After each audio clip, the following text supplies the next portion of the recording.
Hello అండి, నమస్తే. అందరు బాగున్నారా? నేను మీ శైలజ. మనం సూర్యదేవర రామ్మోహన్ రావు గారు రచించిన మయసభ నవల చదువుకుంటున్నాం కదా. 3వ భాగంలో ఏం జరిగిందో చూద్దాం. ఆదమర్చి నిద్రపోతున్న ఋషిని లేపాలనిపించలేదు అవంతికి. ఆమెకు తెలుసు ఋషికి ఏ దుర్వ్యసనాలు లేవని, ఒక పని అనుకుంటే దాన్ని సాధించే వరకు నిద్రపోడని. అప్పుడు ఉదయం 9 గంటలు. కాళ్ళ దగ్గర అస్తవ్యస్తంగా పడిన బ్లాంకెట్ ని ఋషి మీద కప్పి తన క్లినిక్ ను ఓపెన్ చేసేందుకు వెళ్ళిపోయింది. ఏదో పని మీద నిమగ్నమైపోయి ఉన్నాడు రిషి. ఏంటా పని? రాష్ట్ర రాజకీయాలు విచిత్రమైన మలుపులు తిరగబోతున్నాయని అన్నాడు. ముఖ్యమంత్రి నందకిషోర్ వేయబోయే ఎత్తు ఎంతో ప్రమాదకరమైంది కావచ్చని కూడా అన్నాడు. ఒకవేళ ఆ పని మీదే ఉన్నాడా? పొరపాటున రిషి తీగను కదిలిస్తే తానెవరైంది తెలియకుండా ఉంటుందా? అవంతి అన్యమనస్కంగానే వెళ్లి క్లినిక్ ఓపెన్ చేసి అప్పటికే వచ్చి ఉన్న పేషెంట్స్ ని పరీక్షించడంలో మునిగిపోయింది. 11 గంటలకు నిద్ర లేచిన రిషి హడావిడిగా తయారై క్లినిక్ దగ్గరకు వచ్చాడు. పేషెంట్స్తో క్లినిక్లోని ముందు భాగం నిండిపోయి ఉంది. ఏ డాక్టర్స్ అయితే 50% ట్రీట్మెంట్కి, మరో 50% రోగులకు మానసికమైన స్వాంతన చేకూర్చడానికి తమ కాలాన్ని వినియోగిస్తారో వారి ప్రాక్టీసే బాగుంటుందేమో అని స్వగతంలో అనుకుంటూ తన పని మీద బయలుదేరి వెళ్ళిపోయాడు. రాష్ట్రమంతటా రాజకీయ వాతావరణం బాగా వేడెక్కిపోయింది. ఎమ్మెల్యే క్వార్టర్స్ హడావిడిగా సందడిగా ఊపందుకున్నాయి. మాణిక్యం సలహాతో శంభూ ప్రసాద్ నుంచి మారుతి కారు 5 లక్షలు నొక్కేసిన ప్రజాప్రతినిధులు వీలు చిక్కినప్పుడల్లా నందకిషోర్ మీద దుమ్మెత్తిపోస్తున్నారు. ప్రజల్లోనే కాక మేధావి వర్గంలో కూడా నందకిషోర్, మాణిక్యం చర్చనీయాంశమైపోయారు.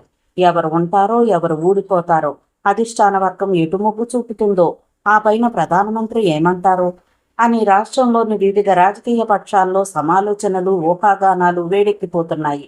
పత్రికా కార్యాలయాల్లో sub editors, news editors, reporters, correspondents వేడి వార్తల కోసం ఆతృత కనబరుస్తున్నారు.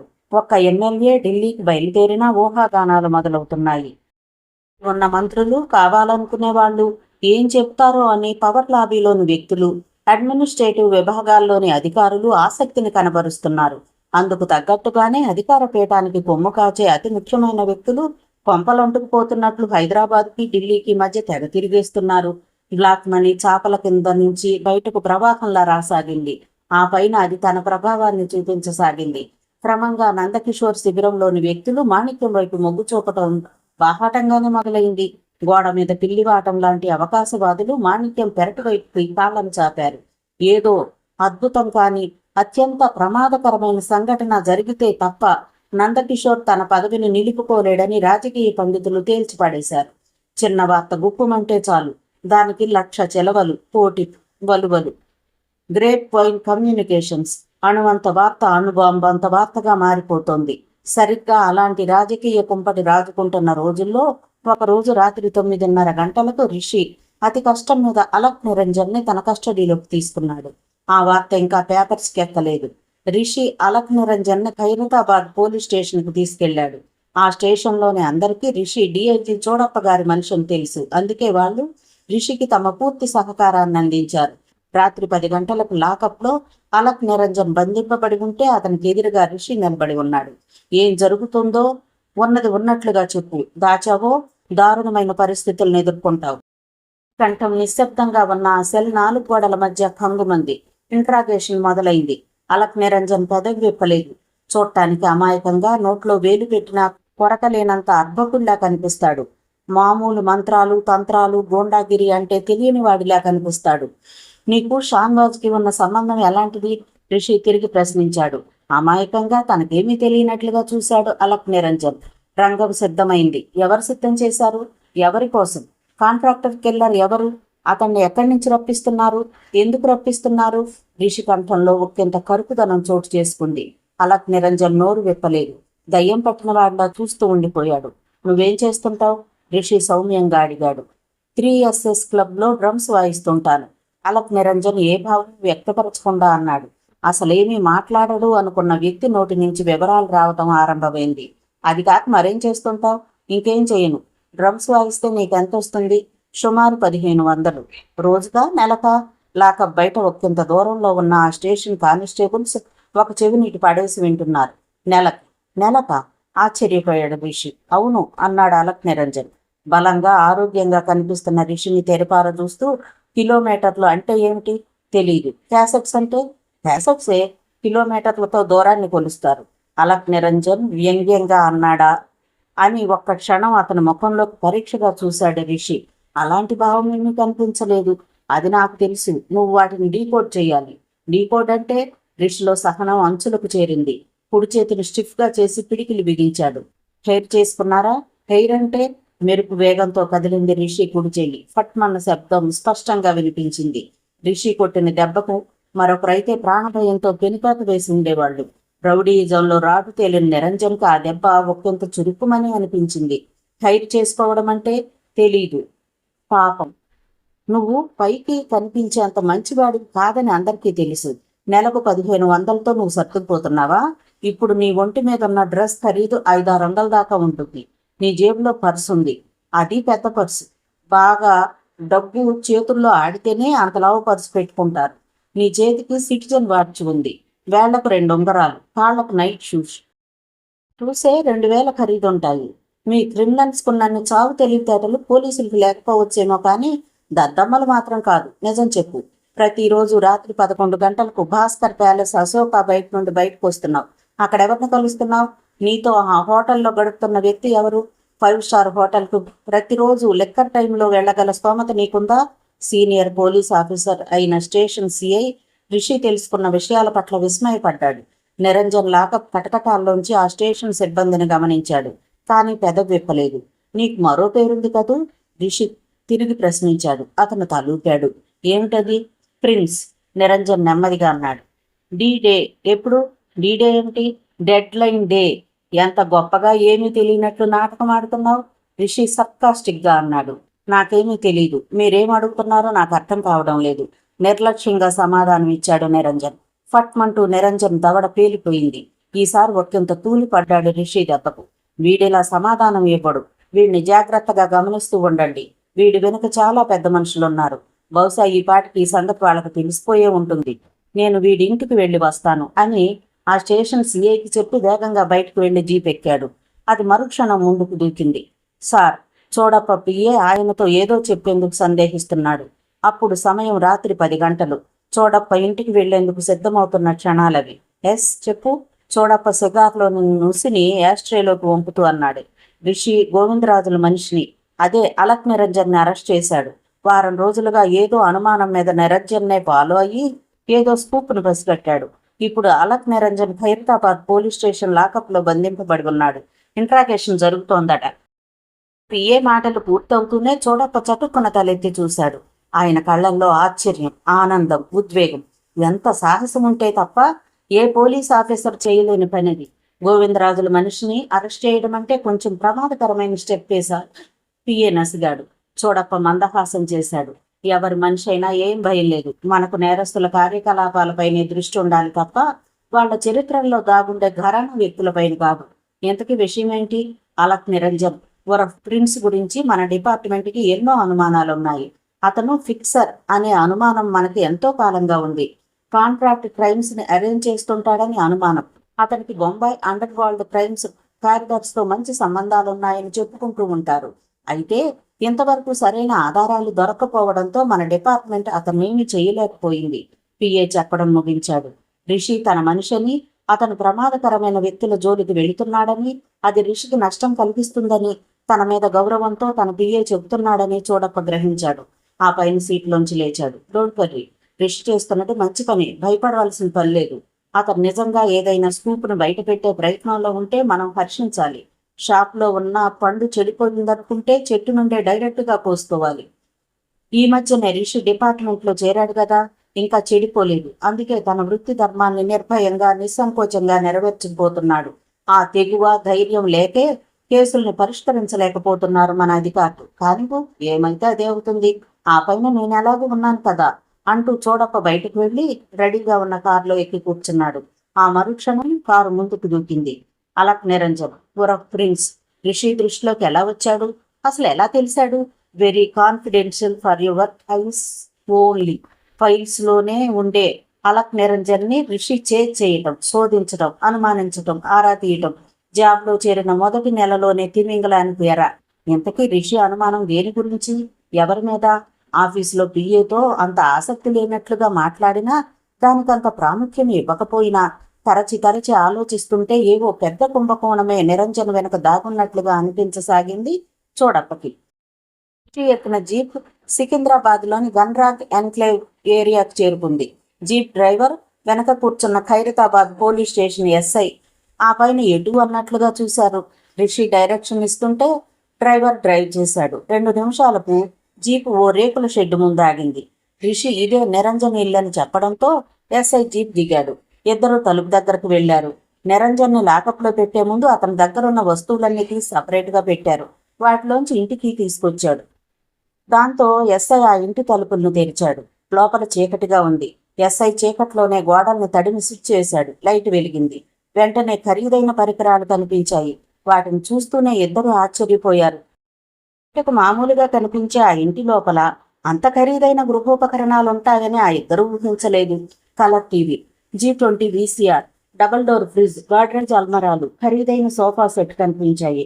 రిషి తన దగ్గరున్న కోనికా మినీ కెమెరాతో ఆ గదిని 4-5 కోణాల్లో ఎక్స్పోజ్ చేసుకున్నాడు. ఆ పైన ఇద్దరు నెమ్మదిగా లోపలి గది వైపు కదులుతుండగా ఎస్ఐ పక్కకు చూసి మరింతగా ఆశ్చర్యపోయి అతనికి సైగ చేశాడు. రిషి ఏమిటి అన్నట్లు కనుబొమ్మలు ఎగరవేశాడు.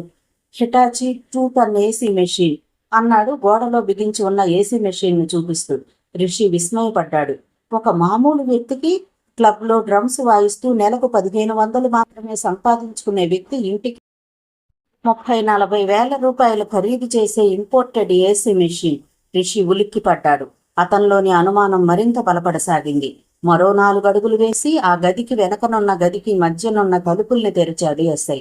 రిషి ఆ గదిలోకి వెళ్లి చుట్టూ పరిశీలించి చూశాడు. వాటర్ ఫిల్టర్, గ్యాస్ స్టవ్, ఖరీదైన కిచెన్ క్యాబినెట్, ఓ మూలగా Videocon, washing machine, Prestige pressure cookers, hot carriers, flask, dinner sets.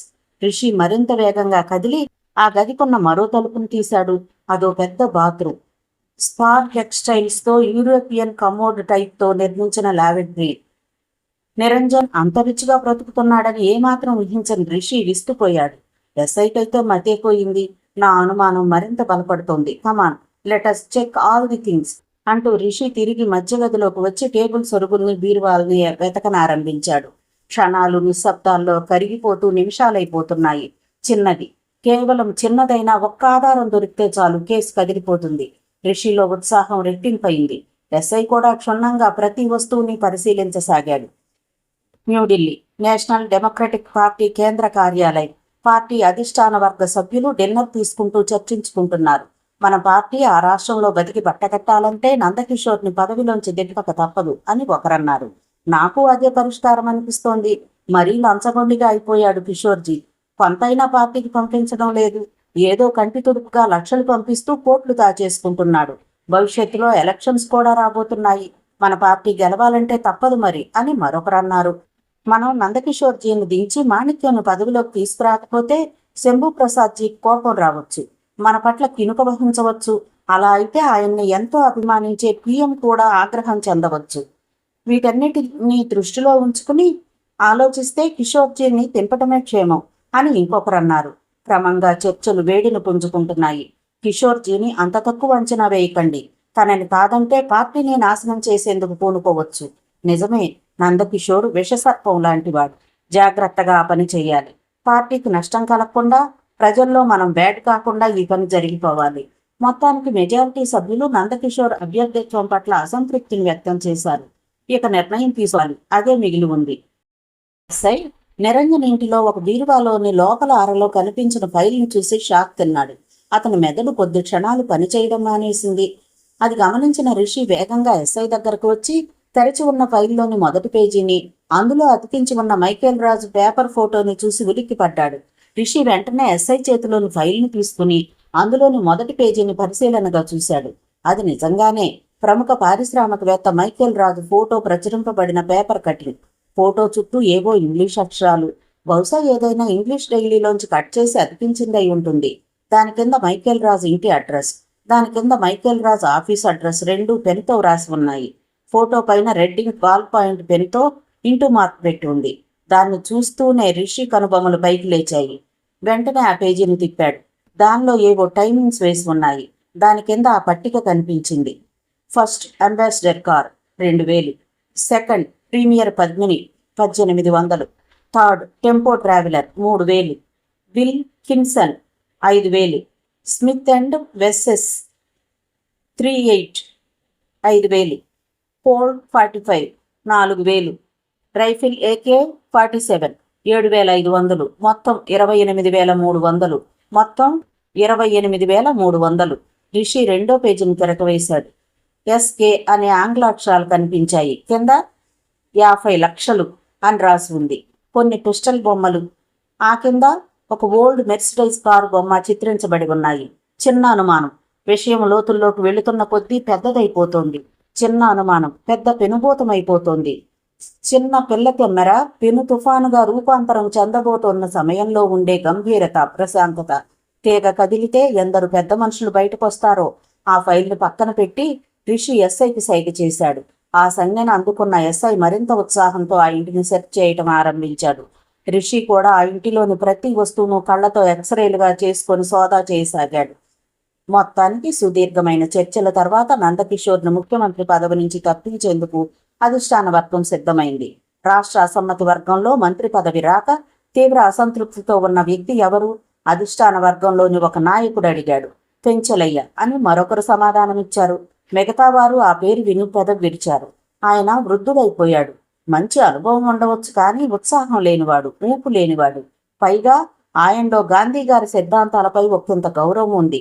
అలాంటి వాళ్ళు ఈ పరిస్థితుల్లో పనికిరారు. మరి రౌడీయిజం, గోండాగిరిని బ్యాక్గ్రౌండ్లో ఉంచుకున్న యువ నాయకుడు కావాలి. అయితే వినోద్ కుమార్ బెటర్. వినోద్ కుమార్ ఓకే, అతన్ని రాత్రికి ఢిల్లీ రమ్మని కబురు చేయండి. అంతా రహస్యంగా జరిగిపోవాలి. రౌండ్ టేబుల్ సమావేశం పూర్తయిపోయింది. వినోద్ కుమార్ ఢిల్లీకి ఆహ్వానిస్తూ వర్తమానం వెళ్ళింది. మరో గంట సోదా తర్వాత వాళ్లకు పాత డైరీ దొరికింది. రిషి దానిలోని ప్రతి పేజీని పరిశీలనగా చూస్తూ ముందుకెళ్లసాగాడు. ఒకచోట పేజీల మధ్య Bhaskar palace, Ashoka bar and bill కనిపించింది. రిషి మరికొన్ని పేజీలు తిప్పాడు. మరొక భాస్కర్ ప్యాలెస్ బార్ బిల్లు కనిపించింది. ఆ రెండింటిని బయటకు తీసి చూశాడు. మొదటి బిల్లు అమౌంట్ 760 రూపాయలు, పైగా క్యాష్ బిల్లు. రెండో బిల్లు 680 రూపాయలు, అది క్యాష్ బిల్లే. పదండి వెళదాం, ఇంటికి మన తాళం వేసి పోలీస్ సీల్ వేయండి అంటూ రిషి ఫైల్లోని బిల్లు డైరీని తీసుకొని బయటకు నడిచాడు. మరి కొంతసేపటికి SI ఆ ఇంటికి తాళం వేసి దాని మీద లక్కన కరిగించి పోసి తనతో తెచ్చుకున్న పోలీస్ స్టేషన్ ముద్రను వేశాడు. ఆ పైన తెల్లని గుడ్డతో తాళాన్ని చుట్టివేసి దాని మీద తన సంతకం చేసి తెల్ల కాగితాన్ని అతికించాడు. మరి కొద్ది క్షణాల్లో జీప్ బయలుదేరింది. కేసు కొత్త మలుపు తిరుగుతుందేమోననిపిస్తుంది అన్నాడు SI సిగరెట్ వెలిగించుకుంటూ. మామూలు మలుపు కాదు, అతి ప్రమాదకరమైన మలుపు తిరగబోతోంది అన్నాడు రిషి ఆలోచిస్తూ. If you don't mind, Alak Niranjan ఉరఫ్ ప్రిన్స్ మీద మీకు అనుమానం ఎలా వచ్చింది? SI అడిగాడు. అప్పటికే ఆ SI మీద రిషికి నమ్మకం కుదిరింది. అందుకే కొన్ని వివరాలు అందించడానికి రిషి సందేహించలేదు. అలక్ నిరంజన్, షాన్వాజ్ గోవిందరాజుల మనుషులు. పులి గడ్డి తినదు కదా, వేటాడి జంతువులను చంపి ఆకలి తీర్చుకోవాలి. అది దాని సహజ లక్షణం. నేటి గోండాలు, రౌడీలు, మాఫియా సంస్కృతిని జీర్ణం చేసుకున్న ఘరానా పెద్దలు, రాజకీయ నాయకులు ప్రజల్ని, ప్రజాధనాన్ని వేటాడి బతికేస్తూ ఉంటారు. అది సహజమైపోయింది. సహజంలా కాక అసహజంలా కనిపిస్తే పోలీసులకు అనుమానం రావాలి, వచ్చి తీరుతుంది. ఎప్పుడు ఏదో ఉపద్రవాన్ని తెచ్చిపెట్టే షాన్వాజ్ చాలా కాలంగా అవసరానికి మించి సేద తీరుతున్నాడు. అతని మనిషి అయిన అలక్ నిరంజన్ నెలకు 1500 సంపాదిస్తూ తరచూ ఖరీదైన Bhaskar palace, Krishna Oberoi gateway hotel on బంజారాలో కనిపిస్తున్నాడు. దాంతో అనుమానం వచ్చి ముందు షాన్వాజ్ మీద, ఆ పైన అలక్ నిరంజన్ మీద నిఘా వేశాను. దాంతో నా అనుమానం బలపడింది. ఏదో తిమింగలానికి పెద్ద గాలాన్ని తయారు చేసే పనుల్లో వీళ్లు నిమగ్నమైపోయి ఉన్నారనిపించింది. నిర్ణయాలు గోవిందరాజుల లెవెల్లో జరిగినా వాటిని అమలుపరిచేది వీళ్లే. పై వాళ్ల కదలికల్లో గుర్తించదగ్గ మార్పు కనిపించదు. కనిపించకుండా చూసుకుంటారు. ఆపరేషన్ అమలుపరచవలసిన వీళ్లు కదలికల వేగాన్ని పుంజుకుంటారు. నెలకు 1500 సంపాదించుకునే అలక్ నిరంజన్ ఒక్క రాత్రి 760, 680 రూపాయలను ఖర్చు పెట్టగలడా? లేదు. కానీ ఖర్చు పెట్టాడు. అది ఈ మధ్యే. ఒక వ్యక్తి ఎంత తాగినా 760 రూపాయలు మందు తాగలేడు కదా. అంటే తనతో మరెవరినో తీసుకెళ్తున్నాడు. ఎవరు వాళ్ళు? చటుక్కున చెప్పడం ఆపి ఎవరు వాళ్ళు అనే ప్రశ్న చుట్టే తన ఆలోచనల్ని కేంద్రీకరించాడు రిషి. జీప్ నిస్సిది నిశ్శబ్దంలో పెరేడ్ గ్రౌండ్స్ రోడ్లో బేగంపేట కేసి దూసుకుపోతోంది. ఒక్కోసారి ఏ వ్యక్తికైనా ఒంటరిగా నిశ్శబ్దంలో కూరుకుని సమస్య గురించి ఆలోచిస్తే కొంతవరకే వెళ్లి వెనక్కి తిరిగొచ్చే ప్రమాదం ఉంటుంది. అలా కాక ఎదుటి వ్యక్తికి సమస్య గురించి వివరించేటప్పుడు అనుకోకుండా స్పాంటేనియస్ గా కొత్త అనుమానాలు నోటి నుంచి జారి పడతాయి. అప్పుడే ఒక క్షణం ఆగి ఆలోచిస్తే కొన్ని నిజాలు బయటకొస్తాయి. ఆలోచనల్లో పదును పుట్టుకొస్తుంది. ఇది ప్రతి ఒక్కరి విషయంలో ఎప్పుడు జరుగుతూనే ఉంటుంది. తెలిసి ఆలోచించేవి కొన్ని, తెలియకుండా సబ్ కాన్షియస్ తో ప్రేరేపింపబడేవి కొన్ని. ఇప్పుడు రిషి విషయంలో కూడా అదే జరిగింది. రిషి ఎంతసేపు అలక్ నిరంజన్ మీదే దృష్టిని ఉంచాడు తప్ప అతనితో తిరుగుతున్న వ్యక్తులపై కన్నేయలేకపోయాడు. తాను చేసిన పొరపాటు తనకు తెలిసొచ్చింది. ఆ వెంటనే ఏం చెయ్యాలో కూడా నిర్ణయం తీసుకున్నాడు. జీప్ ని భాస్కర్ ప్యాలెస్ పోనివ్వు అన్నాడు డ్రైవర్తో. జీప్ అప్పటికే పంజాగుట్ట పోలీస్ స్టేషన్ చౌరస్తా దాటి ఖైరతాబాద్ రోడ్లో ప్రవేశిస్తుంది. 10 క్షణాల తర్వాత జీపు మోడల్ కాంప్లెక్స్ పక్కనే ఉన్న కుడివైపు సందులోకి తిరిగింది. ఎస్కే ఎవరు? ఫైల్లోని 3వ పేజీ పైన రాసున్న ఎస్కే దేనికి గుర్తు? ఏదైనా వస్తువా, మనిషి పేరా? దాని కింద 50 లక్షలు అని రాసి ఉందంటే వస్తువు ఖరీదా? ఒక వస్తువు ఖరీదు అంతుండే అవకాశం లేదే. మనిషి పేరు అయి ఉండొచ్చు. దాని కింద పిస్టల్స్ బొమ్మలు, వాటి కింద ఓల్డ్ మెర్సిడైజ్ కారు బొమ్మ, వింటేజ్ కారు, 1920కి చెందిన మెర్సిడైజ్ కారు బొమ్మ. అంటే కారు ఖరీదు 40-50 లక్షల దాకా ఉండవచ్చు. 50 లక్షలు ఆ కారు ఖరీదేనా? అదే అయితే పిస్టల్స్ బొమ్మలు ఎందుకు వేశారు? జీపు భాస్కర్ ప్యాలెస్ అశోక దగ్గర ఆగే వరకు రిషి ఆలోచిస్తూనే ఉన్నాడు. అధిష్టాన వర్గం సమావేశమైన హాల్లో సభ్యులతో పాటు వినోద్ కుమార్ కూడా ఉన్నాడు. సూటిగా విషయంలోకి వస్తాం. ఈ మధ్య రాష్ట్రంలో జరుగుతున్న పరిణామాల్ని నువ్వు గమనించే ఉంటావు, అవునా? అధిష్టాన వర్గంలో సీనియర్ సభ్యులు ఒకరు ప్రశ్నించారు వినోద్ కుమార్ను ఉద్దేశించి. వినోద్ కుమార్ తలాడించాడు గమనించానన్నట్లు. మన పార్టీకి నందకిషోర్జీ పెద్ద తలనొప్పి అయిపోయాడు. అతన్ని ముఖ్యమంత్రి పదవిలోంచి తప్పించాలి. తప్పించగలం కూడా. కానీ మేము ప్రత్యక్షంగా ఆ పనికి పూనుకోకూడదు. మీ ఎమ్మెల్యేల్లోంచే అతని పట్ల అయిష్టం వ్యక్తం కావాలి. కానీ ఈసారి అది ప్రమాదమే. ఈ 2 మార్గాల ద్వారా కాక అతను కక్కలేక మెంగలేక పదవిని వదిలేసి వెళ్ళాలి. అలాంటి పరిస్థితుల్ని నువ్వు తీసుకురావాలి. నువ్వేం చేస్తావో చెయ్యి. ఎంత డబ్బు ఖర్చైనా పర్వాలేదు. వినోద్ కుమార్ కొద్ది క్షణాలు మౌనంగా ఆలోచిస్తూ ఉండిపోయాడు. చెయ్యగలవా? మరొకరు ప్రశ్నించారు. చేయగలను, కానీ ప్రజల ప్రాణాలు ఆస్తులు పోతాయి. పర్వాలేదు, అయితే చేయగలను. 1 కోటి రూపాయల దాకా ఖర్చు అవుతుంది. No problem. మరి నాకేమిటి?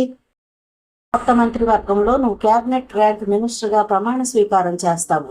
వినోద్ కుమార్కి పూర్తి సంతృప్తి కలగలేదు. హోంశాఖ ఇప్పిస్తాం. వినోద్ కుమార్ కళ్ళల్లో మెరుపు. But 1 condition. చెప్పండి, ఉత్సాహంగా అన్నాడు వినోద్ కుమార్. నువ్వేం చేయించినా అది ప్రతిపక్షాల మీదకు వెళ్ళాలి, లేదా మత కల్లోలలాగా ప్రజలు గుర్తించాలి. మన మీద కానీ, నీ మీద కానీ, మన పార్టీ మీద కానీ రాకూడదు. నందకిషోర్జీ తేరుకునే ఎత్తు వేసే లోపలే అంతా జరిగిపోవాలి. జాగ్రత్త. అంతా పగడ్బందీగా జరిగిపోవాలి. డబ్బు కావాలంటే శంభు ప్రసాద్జీ నుంచి తీసుకో. మేము కబుర్ చేసే వరకు నువ్వు తిరిగి ఢిల్లీ రావద్దు. ఇప్పుడు వచ్చిన విషయాన్ని కూడా సాధ్యమైనంత వరకు గోప్యంగా ఉంచాలి. వినోద్ కుమార్ అలాగే అన్నట్లుగా తలూపాడు ఆనందంగా. చూడప్ప ఇల్లు. ఆ ఇంట్లోని సభ్యులంతా హాల్లో సమావేశమయ్యారు. మీరెన్ని చెప్పినా అబ్బాయి ఋషి దూకుడుగా వెళ్తున్నాడనిపిస్తుంది. ఆ గోవిందరాజులు ముఖ్యమంత్రి నందకిషోర్ మనిషి. రిషి పట్టుకుని ఇంటరాగేట్ చేస్తున్న అలక్ నిరంజన్ ఆ గోవిందరాజుల కుడి భుజం లాంటివాడు. మొన్నటిదాకా వెంటబడిన షాన్వాజ్ ఆ గోవిందరాజులకి ఎడమ భుజం. ప్రత్యేకంగా ఇది అని చెప్పలేకపోయినా ఏదో ప్రమాదం కొంచెం ఉందనే అనిపిస్తుంది నాకు. ఎందుకైనా మంచిది, రిషిని వెనక్కి లాక్కూడదు. చూడప్ప భార్య ఒకంత ఆందోళన వ్యక్తపరుస్తూ అంది. అవంతి ఏమీ మాట్లాడలేదు. చూడప్ప కూతురు కూడా ఏం చెప్పాలో తోచక ఆగిపోయింది. మొత్తానికి ఆడదాన్ని వినిపించుకున్నావే. రిషి ఎంత కష్టపడి పెద్ద స్కూప్ను పట్టుకోగలిగాడు. దాన్ని మొత్తంగా బయటకు లాగితే ఎంత పెద్ద పేరు వస్తుందో తెలుసా? వెంటనే ప్రమోషన్ కూడా వస్తుంది. ప్రొఫెషనల్ సాటిస్ఫాక్షన్ అంత తేలిగ్గా లభించేది కాదు. రిషికి ఏం జరగకుండా నేను వెనకలేనా? చూడప్ప భార్యకి నచ్చజెప్పే ప్రయత్నం చేశాడు. అయినా ఆమె సంతృప్తి పడలేదు. అదే తన నిర్ణయం అన్నట్టు చూడప్ప లేచాడు. నువ్వేం భయపడకమ్మా, అంతా నేను చూసుకుంటాను. రిషికి ఏ ప్రమాదమూ రాదు, రానివ్వను అన్నాడు చూడప్ప అవంతి కేసు చూస్తూ. ఆయన హామీతో అవంతి ధైర్యాన్ని ప్రోధి చేసుకుని క్లినిక్ కేసు వెళ్ళిపోయింది. భాస్కర్ ప్యాలెస్ బార్లోని స్టీవార్ట్ని కలిసి తన ఐడెంటిఫికేషన్ కార్డు చూపించి ప్రశ్నలు వేయడం ఆరంభించాడు Rishi. Khairatabad police station SI మౌనంగా వారి సంభాషణ వింటున్నాడు. అలక్ నిరంజన్ తెలుసా మీకు? పేర్లను మేము పట్టించుకోం. ఆ అవసరం మాకు సాధారణంగా రాదు. ముఖాన్ని చూస్తే గుర్తుపట్టగలం. ఈ ఫోటో చూసి గుర్తుపట్టగలవా? అంటూ రిషి షర్టు జేబులోంచి అలక్ నిరంజన్ ఫోటో తీసి చూపించాడు. ఆ స్టివార్డ్ ఆ ఫోటో కేసి చూస్తూనే తలూపాడు. ఇతను చాలాసార్లు మా బార్కు వచ్చాడు అన్నాడు అతను. అది సరే, ఇతనితో పాటు మరెవరు వచ్చేవారు ఎక్కువ సార్లు? మీరు అనుమానిస్తున్న వాళ్ళ ఫోటోలు చూపిస్తారా? లేవు. పోలికలు గుర్తులు చెప్పగలవా? నడి వయస్కుడు, బాల్డ్ హెడ్, పొట్టిగా బొద్దుగా ఉంటాడు. తన పరిశోధనకు బ్రేక్ పడిపోయిందనుకున్నాడు రిషి. రివాల్వింగ్ రెస్టారెంట్ నిండు గర్భిణిలా మెల్లగా తిరుగుతోంది. పరిశోధన ఎలా ముందుకెళ్లాలో అర్థం కాలేదు. ఫలానా వాళ్ళ మీదే అనుమానం ఉంటే వాళ్లలో స్టివార్డ్ చెప్పిన పోలికలు ఎవరికున్నాయని ఆలోచించవచ్చు. ఆ ఛాన్స్ లేదు. అసలు ఎవరి మీద వల పన్నారో, ఎందుకు పన్నారో తెలియలేదు. More plausible case. Alak Niranjan ఖచ్చితంగా ఫిక్సరే. బొంబాయి అండర్ వరల్డ్ క్రిమినల్స్ తో వైడ్ స్ప్రెడ్ కాంట్రాక్ట్ ఉన్నవాడు. నిర్ణయం గోవిందరాజులు తీసుకుంటే దాన్ని ఎలా అమలు చేయాల్సింది చెప్పేది షాన్బాజ్, అమలు పరిచేది అలక్ నిరంజన్. అమలు పరిచే సందర్భంలో అతను ఎవరి సహాయం తీసుకుంటున్నాడు? మైకేల్ రాజ్ కటింగ్ అలక్ నిరంజన్ ఫైల్లోకి ఎలా వచ్చింది? ఎందుకు వచ్చింది? అతని ఫోటో మీద రెడ్డింగ్ తో ఇంటూ మార్క్ పెట్టడం ఏంటి? రిషి ఆలోచిస్తూ ఒక టేబుల్ ముందు కూర్చుని టీ కార్డు ఇచ్చాడు. ఎస్ఐ కూడా పక్కనే కూర్చున్నాడు. మైకేల్ రాజుని లక్ష్యంగా పెట్టుకుని ఉంటారని భావిస్తే మైకేల్ రాజుకు శత్రువులు ఎవరు? శంభు ప్రసాద్. ఎస్కే లెటర్స్ శంభు ప్రసాద్ సరిపోవు. ఇంకా శంభు ప్రసాద్ కొడుకులు మురారి ప్రసాద్ ఎంసీ, అను ప్రసాద్ ఏపీ. ఎస్కే వాళ్లకు బాగా క్లోజ్ గా ఉంటూ వాళ్ళ వ్యవహారాల్లో పాలు పంచుకునేది ఎవరు? సుకీర్తి, వాళ్ళ మేనమామ. సుకీర్తి అంటే ఎస్కే. ఆ ఆలోచన వస్తూనే రిషి ఉలిక్కి పడ్డాడు. చుట్టుకున్న తన జేబులోంచి ఓ పేపర్ కటింగ్ ని బయటకు తీశాడు. దాన్ని టేబుల్ మీద పరిచి స్టివార్డ్ను పిలిచి దానిలో ప్రింట్ అయిన సుకీర్తి ఫోటోను చూపించి ఇతనేమో చూడు అన్నాడు. స్టివార్డ్ పేపర్ కటింగ్ ని చేతుల్లోకి తీసుకుని కళ్ళ దగ్గరకు పెట్టుకుని చూసి ఎస్ ఇతనే అన్నాడు ఉద్వేగంగా. ముందు స్టివార్డ్ అన్నదేమిటో అర్థం కాలేదు. అర్థం కాగానే షాక్ తిన్నాడు రిషి. బాగా చూసి చెప్పు. అతను నమ్మలేకపోతూ అన్నాడు. ఇతనే సార్, ఖచ్చితంగా ఇతనే. స్టివార్డ్ కటింగ్ ని టేబుల్ మీద పెడుతూ అన్నాడు. సుకీర్తి అంటే శంభు ప్రసాద్ వర్గం సుకీర్తి ద్వారా డీల్ మాట్లాడుకుని మైకేల్ రాజును అంతమొందించే పథకం వేశారా? ఈ ఇద్దరితో పాటు మరో 2 వ్యక్తులు కూడా వచ్చేశారు సార్. స్టివార్డ్ మాటలతో ఉలిక్కిపడి ఆలోచన నుంచి తేరుకున్నాడు రిషి. కొద్ది క్షణాలు ఆలోచించి పర్సులోంచి పాస్పోర్ట్ ఫోటోని బయటకు తీసి దాన్ని స్టివార్డ్కి చూపించాడు. ఆ ఇద్దరిలో ఇతనున్నాడా అని ప్రశ్నిస్తూ. స్టివార్డ్ దాన్ని చూసి అవును సార్ అన్నాడు ఉత్సాహంగా. షాన్వాజ్ కూడా ఈ గ్రూప్ లో ఉన్నాడన్నమాట. స్వాగతంలో అనుకున్నాడు అతను. ఎస్ఐకి మతిపోతోంది. కొత్త కొత్త వివరాలు తెలుస్తున్న కొద్దీ 4వ వ్యక్తి ఎలా ఉంటాడు? తన పరిశోధన ఫలితాల్ని సాధిస్తున్న కొద్దీ రిషిలో ఉత్సాహం రెట్టింపు అవుతుంది. 25-30 సంవత్సరాలు ఉండవచ్చు. సమ్మర్ క్రాఫ్ట్, సన్నగా ఉన్నాడు, చిన్ని చిన్ని కళ్ళు, హిందీ ఎక్కువగా మాట్లాడేవాడు, అప్పుడప్పుడు ఇంగ్లీష్ కూడా. షార్ప్ ఫీచర్స్, సుమారు 5 అడుగుల 10 అంగుళాలు ఎత్తు ఉండవచ్చు. కళ్ళకి ఎప్పుడు గాగుల్స్ ఉండేవి. బాడీ బాగా స్టిఫ్ గా ఉండేది. హైదరాబాద్కి కొత్తని అతని మాటలను బట్టి తెలుసుకున్నాను. తనకి గుర్తున్నవి చెప్పాడు స్టివార్డ్. అతను తిరిగి ఆలోచనలో పడ్డాడు. మురారి ప్రసాద్, అను ప్రసాద్ కాక మిగిలింది ముఖ్యమంత్రి నందకిషోర్ కొడుకు అనూప్. వీళ్లకు హైదరాబాద్ కొత్త కాదు. మరి ఇతనెవరు? తిరిగి పరిశోధనకు బ్రేక్ పడింది. ఇప్పుడు ఏం చేద్దాం? స్టేషన్కి వెళ్లి ప్రిన్స్ను విచారిస్తే సరిపోతుంది. 4 తంతే వాడే చెప్తాడు. ఎవరిని మర్డర్ చెయ్యాలనుకునేది, ఎవరు చేసేది. 4వ వ్యక్తి ఎవరనేది దానంతటా అదే తెలుస్తుంది. ఇక ఇప్పుడు విచారించి ఇక్కడ ఉండి ప్రయోజనం లేదనిపిస్తుంది అన్నాడు ఎస్ఐ. రిషి అదే బెటర్ అనుకుని లేచాడు. ఏమిటి విశేషాలు? నందకిషోర్ తన ఎదుట నిలిచిన వ్యక్తిని అడిగాడు. అతను ఎయిర్పోర్ట్లో పనిచేసే అధికారి. వినోద్ కుమార్ ఢిల్లీ వెళ్ళొచ్చాడు అన్నాడు ఆ అధికారి. వినోద్ కుమార్ ఢిల్లీ వెళ్ళి వచ్చాడా? ఆహా, ఇంకా సాలోచనగా అడిగాడు నందకిషోర్. ఈ మధ్య కాలంలో అతనొక్కడే సార్, వినయంగా అన్నాడు అధికారి. Thank you. గోపీనాథాన్ని కలిసి వెళ్ళిపోండి. ఢిల్లీ ఫ్లైట్ బయలుదేరేటప్పుడు మాత్రం అక్కడే ఉండాలి. ఎంపీలు, ఎమ్మెల్యేలు, మంత్రులు, మా పార్టీ ప్రతినిధులు ఎవరు వెళ్ళినా గుర్తుపెట్టుకుని నాకు ఫోన్ చేయండి అన్నాడు నందకిషోర్. ఆ అధికారి వెళ్ళిపోయాడు. మరి కొద్దిసేపటికి గోపీనాథం లోపలికి వచ్చాడు. రాత్రి 9 గంటల సమయం. ఒక అంబాసిడర్ వెళ్లి బంజారా హిల్స్ రోడ్ నెంబర్ 12లో ఉన్న ఒక అతి విలాసవంతమైన ప్యాలెస్ ముందాగింది. ఆ కారు అక్కడికి ఆ టైంలో వస్తుందని ముందుగా తెలుసుకున్న గేట్ మ్యాన్ గేట్ లోపల వైపు ఉండే సెక్యూరిటీ గార్డుకి సిగ్నల్ ఇచ్చాడు. మరికొద్ది క్షణాలకి గేట్ తెరుచుకుంది. కారు లోపలికి వెళ్లిపోయింది. గేట్ తిరిగి యథావిధిగా మూసుకుపోయింది. కారులోంచి వినోద్ కుమార్ దిగాడు. పరిసరాల్ని ఒక్కసారి గమనించి లోపలికి వెళ్ళాడు. అప్పటికే లోపల ఒక వ్యక్తి సిద్ధంగా ఉన్నాడు. వినోద్ కుమార్ ఆయన్ను చూస్తూనే నమస్కరించాడు. ఒకప్పటి street smart operator. Indian corporate హిస్టరీని తిరగవ్రాసిన మేధావి, జాతీయ వాణిజ్య ప్రపంచపు నియమ నిబంధనల్ని రాడికల్ గా చేంజ్ చేసిన corporate emperor, fastest growing industrial group అధినేత, most powerful person in Vinod Kumar ని చూసి మందహాసం చేశాడు. ఇతనే ది గ్రేట్ శంభు ప్రసాద్. నమస్తే సార్, మీకు ఢిల్లీ నుంచి ఇన్ఫర్మేషన్ వచ్చి ఉంటుందని భావిస్తున్నాను అన్నాడు వినోద్ కుమార్ భయం గౌరవం కలగలిపిన కంఠంతో. శంభు ప్రసాద్ కనురెప్పలో ఒక్కసారి మెల్లిగా పైకి లేచాయి. రాజకీయాల్లో రౌడీయిజంలో చిన్ననాటి నుంచే తన పూర్తి కాలాన్ని వినియోగించి వాటిల్లో రాటుదేలిన వినోద్ కుమార్ కేంద్ర రాష్ట్ర మంత్రులతో ఉన్నతాధికారులతో చివరికి ప్రైమ్ మినిస్టర్తో కూడా ఎంతో చనువుగా మెలిగే స్థాయికి ఎదిగిన వినోద్ కుమార్ సైతం శంభు ప్రసాద్ ముందు ఉండవలసిన వచ్చేసరికి ఒక్కింత నెర్వస్నెస్ ఫీల్ అవుతాడు. ఆ బంగ్లాలో కడుగెడుతూనే అతనిలో భయం ప్రవేశించింది. చిరుచెమట పట్టేసింది. మహామేధావి ముందు నిల్చున్నప్పుడు కలిగే న్యూన్యతా భావం అతనిలో కలిగింది.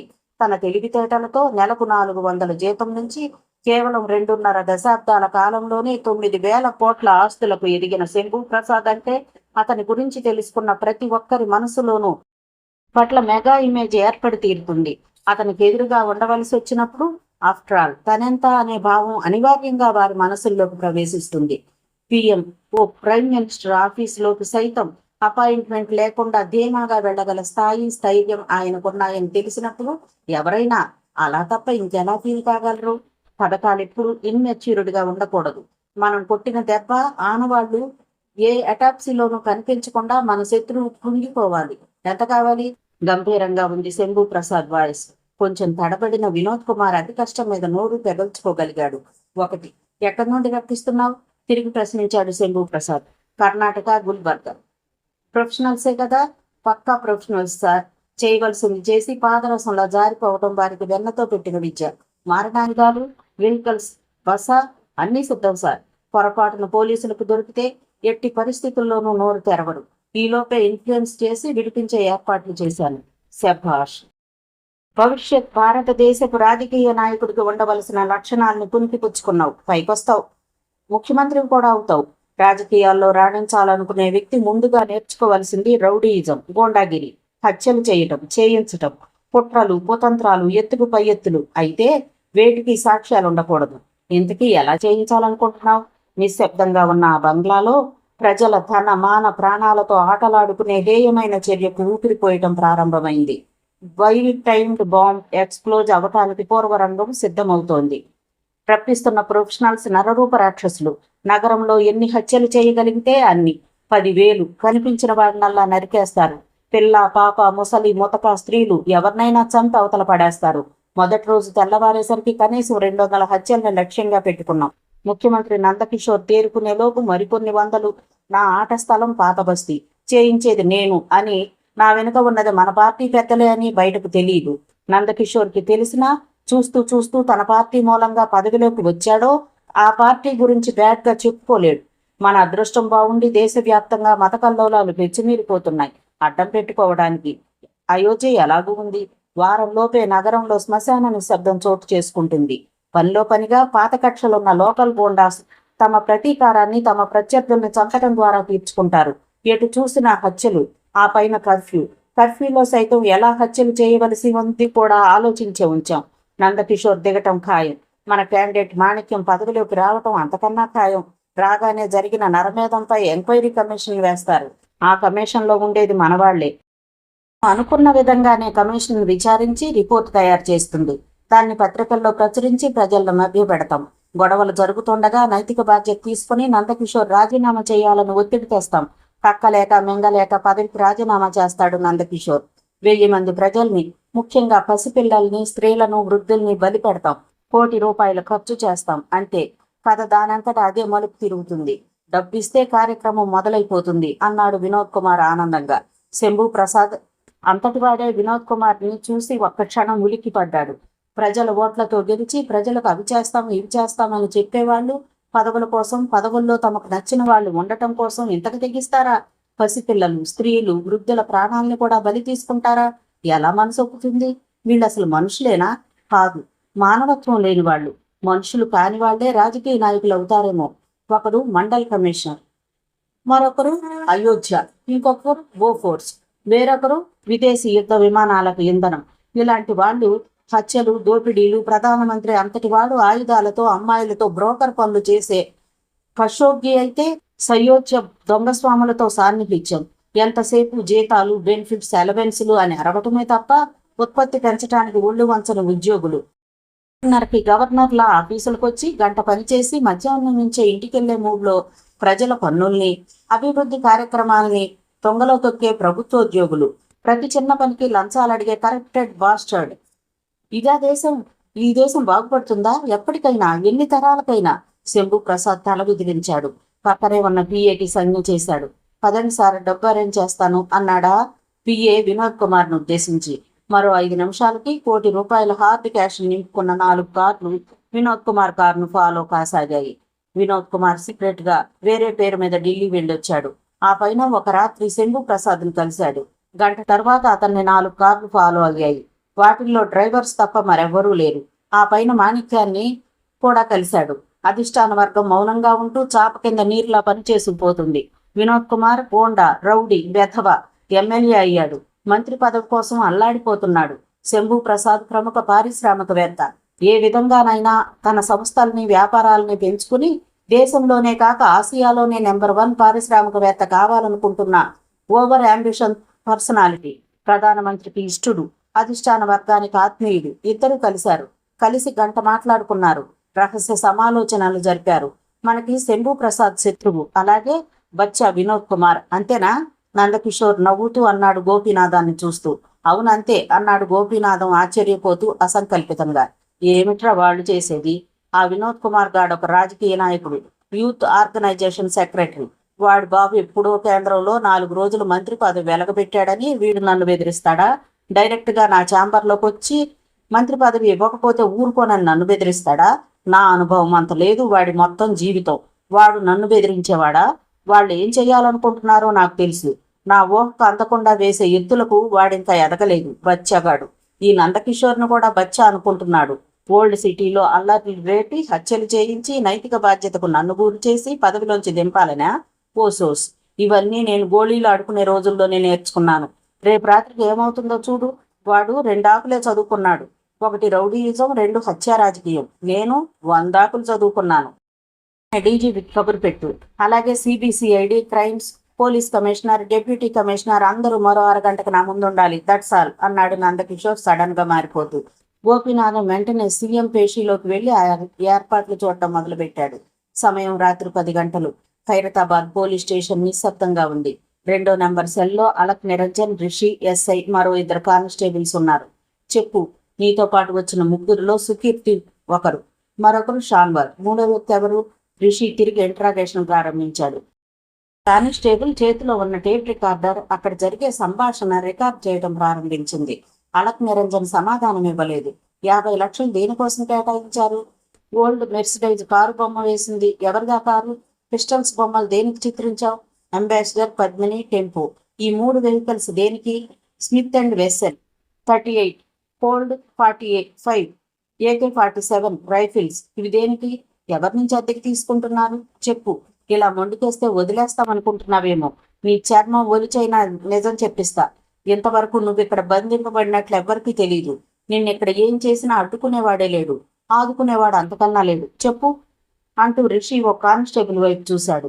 అతను అప్పటికి తన చేతిలో జాగ్రత్తగా పట్టుకుని ఉంచుకున్న చిన్న అట్టపెట్టెని తీసుకుని రిషి దగ్గరకు రాసాగాడు.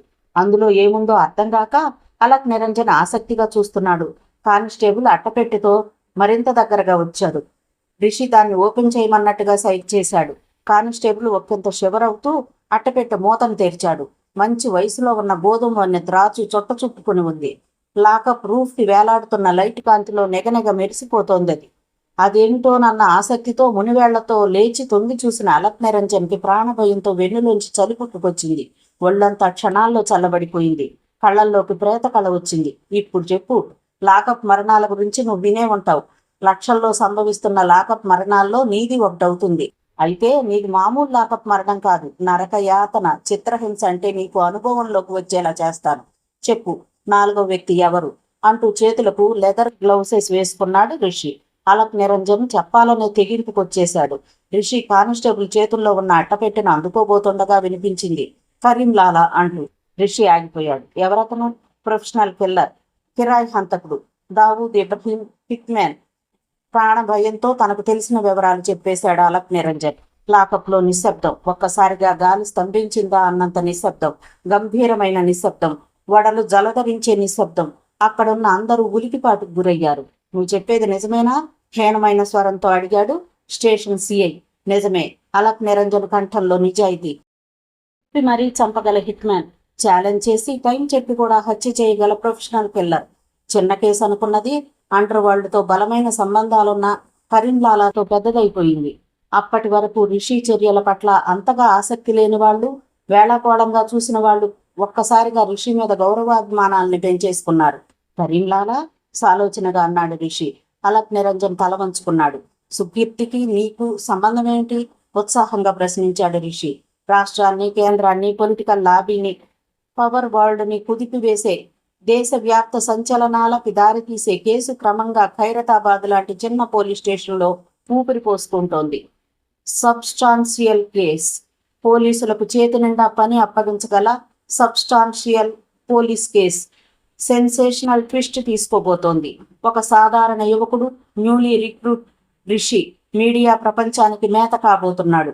శంభు ప్రసాద్, మైకేల్ రాజు వ్యాపార సమరక్షేత్రంలో బలాబలాలు చిత్రంగా రూపాంతరం చెందబోతున్నాయి.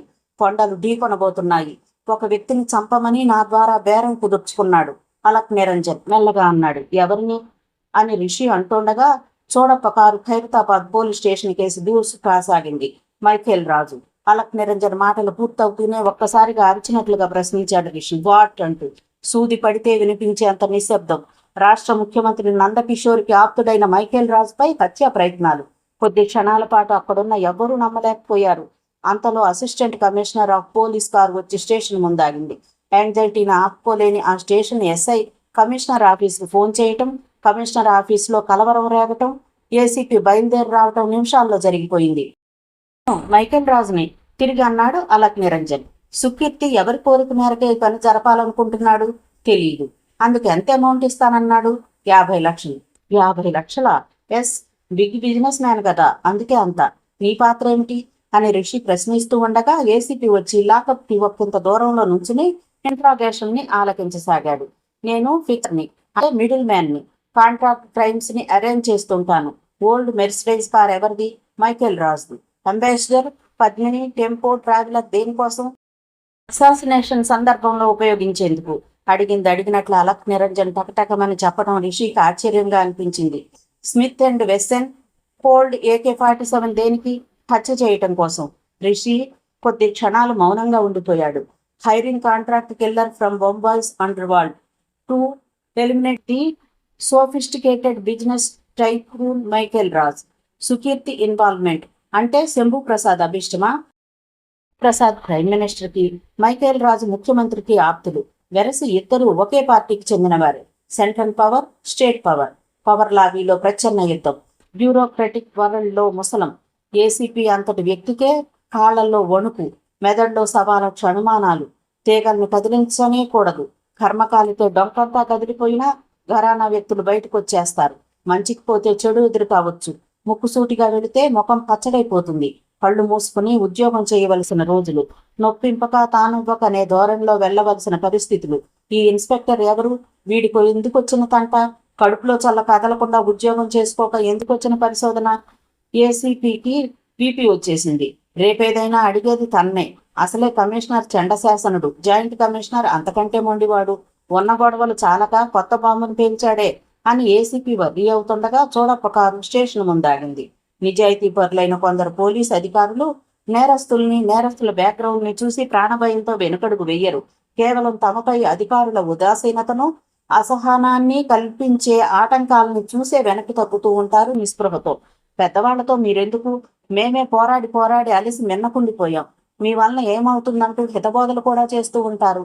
వాళ్ళ వలన అయితేనే అయినట్లు, లేదంటే కానట్లుగా రాజీ పడుతూ తమ గొప్పతనాన్ని, గతం తాలూకు అనుభవాల్ని హెచ్చరికల రూపంలో బయట పెట్టుకుంటూ ఉంటారు. ఈ వర్గానికి చెందినవాడే assistant commissioner of police. ACP హడావుడిగా సెల్ దగ్గరకు వెళ్ళాడు. రిషి అడుగుల శబ్దాన్ని పసిగట్టి వెనుదిరిగి చూసి టక్కున సెల్యూట్ చేశాడు ఏసీపీకి. తల అలవోకగా పంపించి ఏం జరుగుతోంది ఇక్కడ అన్నాడు అధికార దర్పంతో. సార్, ఇతను కొందరు వ్యక్తులతో కలిసి ఒక పెద్ద వ్యక్తిని చంపేందుకు పథకాన్ని సిద్ధం చేశాడు. ఇతని వెనుక మేకవన్న పులులు చాలా ఉన్నాయి. తీగ లాగుతుంటే పెద్ద డొంకే కదిలి వస్తోంది అన్నాడు రిషి.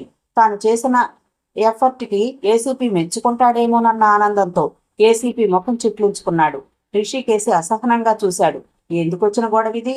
అసలు ఎన్నాళ్ళైంది నువ్వు జాబ్లో చేరి అంటూ రిషిని గద్దించాడు ఏసీపీ. అక్కడున్న అందరూ ఏసీపీ రిషిని పొగుడుతాడేమోనని ఎదురు చూస్తుండగా జరిగిన సంఘటన అది. అందరూ తలలు వంచేసుకున్నారు. రిషి కళ్ళు ఆశ్చర్యంతో పెద్దవయ్యాయి. నేను ఈ మధ్య జాబ్లో చేరాను సార్. ఒక పక్క పెద్ద వ్యక్తిని చంపేందుకు కుట్ర జరుగుతుంటే ఎందుకొచ్చిన గొడవని ఊరుకుంటే ఎలా సార్? మా డిఐజీ గారు తమ స్టాఫ్ పట్టనట్టుగా జాబ్ చేస్తే ఊరుకోరు. చాలా స్ట్రిక్ట్. పైగా మేము జీతాలు తీసుకుంటూ ఏమీ పట్టనట్టుగా ఎలా ఉండగలం? ముఖ్యమంత్రి గారికి సన్నిహితులైన మైకేల్ రాజు గారు మీద మర్డర్ ప్లాన్ జరుగుతుంటే ఇంటెలిజెన్స్ డిపార్ట్మెంట్ ఏం చేస్తుందని ప్రశ్నించరా? తర్వాత అతను గట్టిగానే అడిగాడు ఏసీపీని. ఏసీపీకి అతను అలా మాట్లాడేసరికి అరికాలి మంట నెత్తికెక్కిపోయింది. నేను చెప్పినట్లు చేయాలి, సమాధానాలు ఇస్తే యాక్షన్ తీసుకోవాల్సి వస్తుంది రెచ్చిపోతూ అన్నాడు ఏసీపీ. అంటే రేపు ముఖ్యమంత్రి గారిని చంపడానికి ప్లాన్ చేసినా చూస్తూ చేతులు ముడిచి కూర్చోవాలా? అలాగే ఉంది మీ ఉద్దేశం. మీరు ఏ యాక్షన్ తీసుకుంటారో తీసుకోండి. నేను ఇది సీఎం గారికి తెలియజెప్పి నేను చేసేది తప్పో ఒప్పో ఆయన్నే అడుగుతాను అన్నాడు రిషి గట్టిగా. చూస్తుండగానే వాతావరణం గంభీరంగా మారిపోయింది. రిషి సీఎంకి తెలియజేస్తాననగానే ఏసీపీ కొద్దిగా తగ్గాడు. కానీ అతని ఈగో దెబ్బతింది. అందుకే గుడ్లు రుముతూ చూశాడు. మీరేం చేసుకుంటారో చేసుకోండి, నేను మాత్రం వీడిని వదిలిపెట్టే ప్రసక్తి లేదు. మా డీజీపీ గారు కూడా మీరు చెప్పినట్లు చెబితే అప్పుడు ఆలోచిస్తాను. అంతవరకు ఐఎమ్ సారీ అంటూ హోల్స్టర్లోంచి పిస్టల్ను బయటకు తీసి సెల్లోకి నడిచాడు అతను. శబాష్, పౌరుషమున్న పోలీస్ ఆఫీసర్ అనిపించుకున్నావు. Keep it up my dear young officer అన్న కంఠం వినిపించింది అక్కడున్న అందరికీ. అందరూ ఒకేసారి సెల్యూట్ చేశారు. ఏసీపీ ఒకంత సిగ్గుపడ్డాడు. చేతనైతే అతనికి సహకరించండి, లేదంటే హ్యాట్ను తీసి టేబుల్ మీద పెట్టుకుని జీతం పుచ్చుకోండి. అంతేగాని అనవసరంగా మీ హోదాను చూపి సిన్సియర్గా పనిచేసే వారిని వెనక్కి లాక్కండి. మెత్తగా చివాట్లు పెట్టి రిషి వైపు చూశాడు. నువ్వు ప్రొసీడ్ అవు రిషి, వాడి తాట ఒలిచైనా నిజం చెప్పించు అన్నాడు చోడప్ప అభయం ఇస్తున్నట్లుగా. సారీ సార్ అన్నాడు ఏసీపీ తల ఉంచుకుని. It's all right, you can go అన్నాడు చోడప్ప శాసిస్తున్నట్లుగా. ఏసీపీకి తల కొట్టేసినట్లయింది. చట్చాట అక్కడి నుంచి వెళ్ళిపోయాడు. రిషి చోడప్ప వైపు కృతజ్ఞతగా చూసి అలక్ నిరంజన్ జబ్బ పట్టుకుని ఎస్ఐ రూమ్ కేసు లాక్కొచ్చాడు. Sir, I want tape recorder. ఇప్పుడు జరగబోయే టెలిఫోన్ సంభాషణ రికార్డ్ చేయాలి అన్నాడు అతను రిక్వెస్ట్ చేస్తున్నట్లుగా. చోడప్ప సైగందుకున్న ఆ స్టేషన్ సిఐ అరగంటలో ఆ ఏర్పాటు పూర్తి చేయించాడు. చెయ్యి, సుకీర్తికి ఫోన్ చేసి మాట్లాడు. అతనికి అనుమానం వచ్చి అలా మాట్లాడావో నీ పని కథమైపోతుంది. నీ కాళ్ళు చేతులు నీకు సహకరించకుండా పోతాయి. కమాన్ అన్నాడు రిషి శాసిస్తున్నట్లుగా. ఒక ఎలక్ట్రానిక్ ఇంజనీర్ టెలిఫోన్ కనెక్షన్కి టేప్ రికార్డర్ అమర్చాడు. ఎప్పుడైతే ఆ లైన్ ఎంగేజ్ అవుతుందో అప్పటి నుంచి టేప్ రికార్డర్ యాక్టివేట్ అయి పనిచేయడం ప్రారంభిస్తుంది. అలక్ నిరంజన్ ఫోన్ను దగ్గరకు లాక్కున్నాడు. చోడప్ప, రిషి, ఆ స్టేషన్ సిఐ, ఎస్ఐ, ఏఎస్ఐ, మరో ఇద్దరు కానిస్టేబుల్స్ ఊపిరి బిగబట్టి కనురెప్ప వేయటం కూడా మర్చిపోయి చూస్తుండగా అలక్ నిరంజన్ సుకీర్తి ఇంటి నంబర్ తిప్పాడు. అందరూ ఎలర్ట్ అయిపోయారు. టెలిఫోన్ రింగ్ అయి వెళుతోంది. సంభాషణ బయటకు వినిపిస్తూ రికార్డర్ అయ్యేలా అరేంజ్ చేశాడు ఇంజనీర్. అందుకే అక్కడున్న అందరికీ రింగ్ వెళుతున్న శబ్దం స్పష్టంగా వినిపిస్తుంది. గదంతా నిశ్శబ్దం. ఊపిరి గట్టిగా తీసుకున్నా వినిపించేంత నిశ్శబ్దం. ఎవరి గుండె చప్పుడు వారికి వినిపించేంత నిశ్శబ్దంలో కొన్ని నిజాలు బయటకు రాబోతున్నాయి. రింగ్ వెళ్ళింది. సుకీర్తి ఫోన్ రింగ్ అవుతున్న శబ్దం. ఎవరెత్తబోతున్నారా ఫోన్ని? అందరూ ఆసక్తిగా ఎదురు చూస్తుండగా ఫోన్ ఆవలి వైపు లిఫ్ట్ చేసిన శబ్దం. హలో హలో, ఓ స్త్రీ కంఠం వినిపించింది అందరికీ. రిషి అలక్ నిరంజన్ డొక్కలో పొడిచాడు. హలో, ఎస్కే గారు ఉన్నారా? నిరంజన్ ప్రశ్నించాడు. ఆ వైపు నుంచి అలక్ నిరంజన్ కంఠం మామూలుగా ఉంది. అవతల వారికి అనుమానం కలిగేలా లేదు. రిషి రిలాక్స్ అయ్యాడు. అప్పటి వరకు అనుభవించిన టెన్షన్ నుంచి. మీరెవరు? ఆ వైపు నుంచి స్త్రీ ప్రశ్నించింది. నేను నిరంజన్, అలక్ నిరంజన్, ప్రిన్స్. ఒక్క క్షణం ఉండండి. తిరిగి స్టేషన్లో ఉత్కంఠత, నిశ్శబ్దం. కొద్ది క్షణాల తర్వాత హలో, ఎవరు?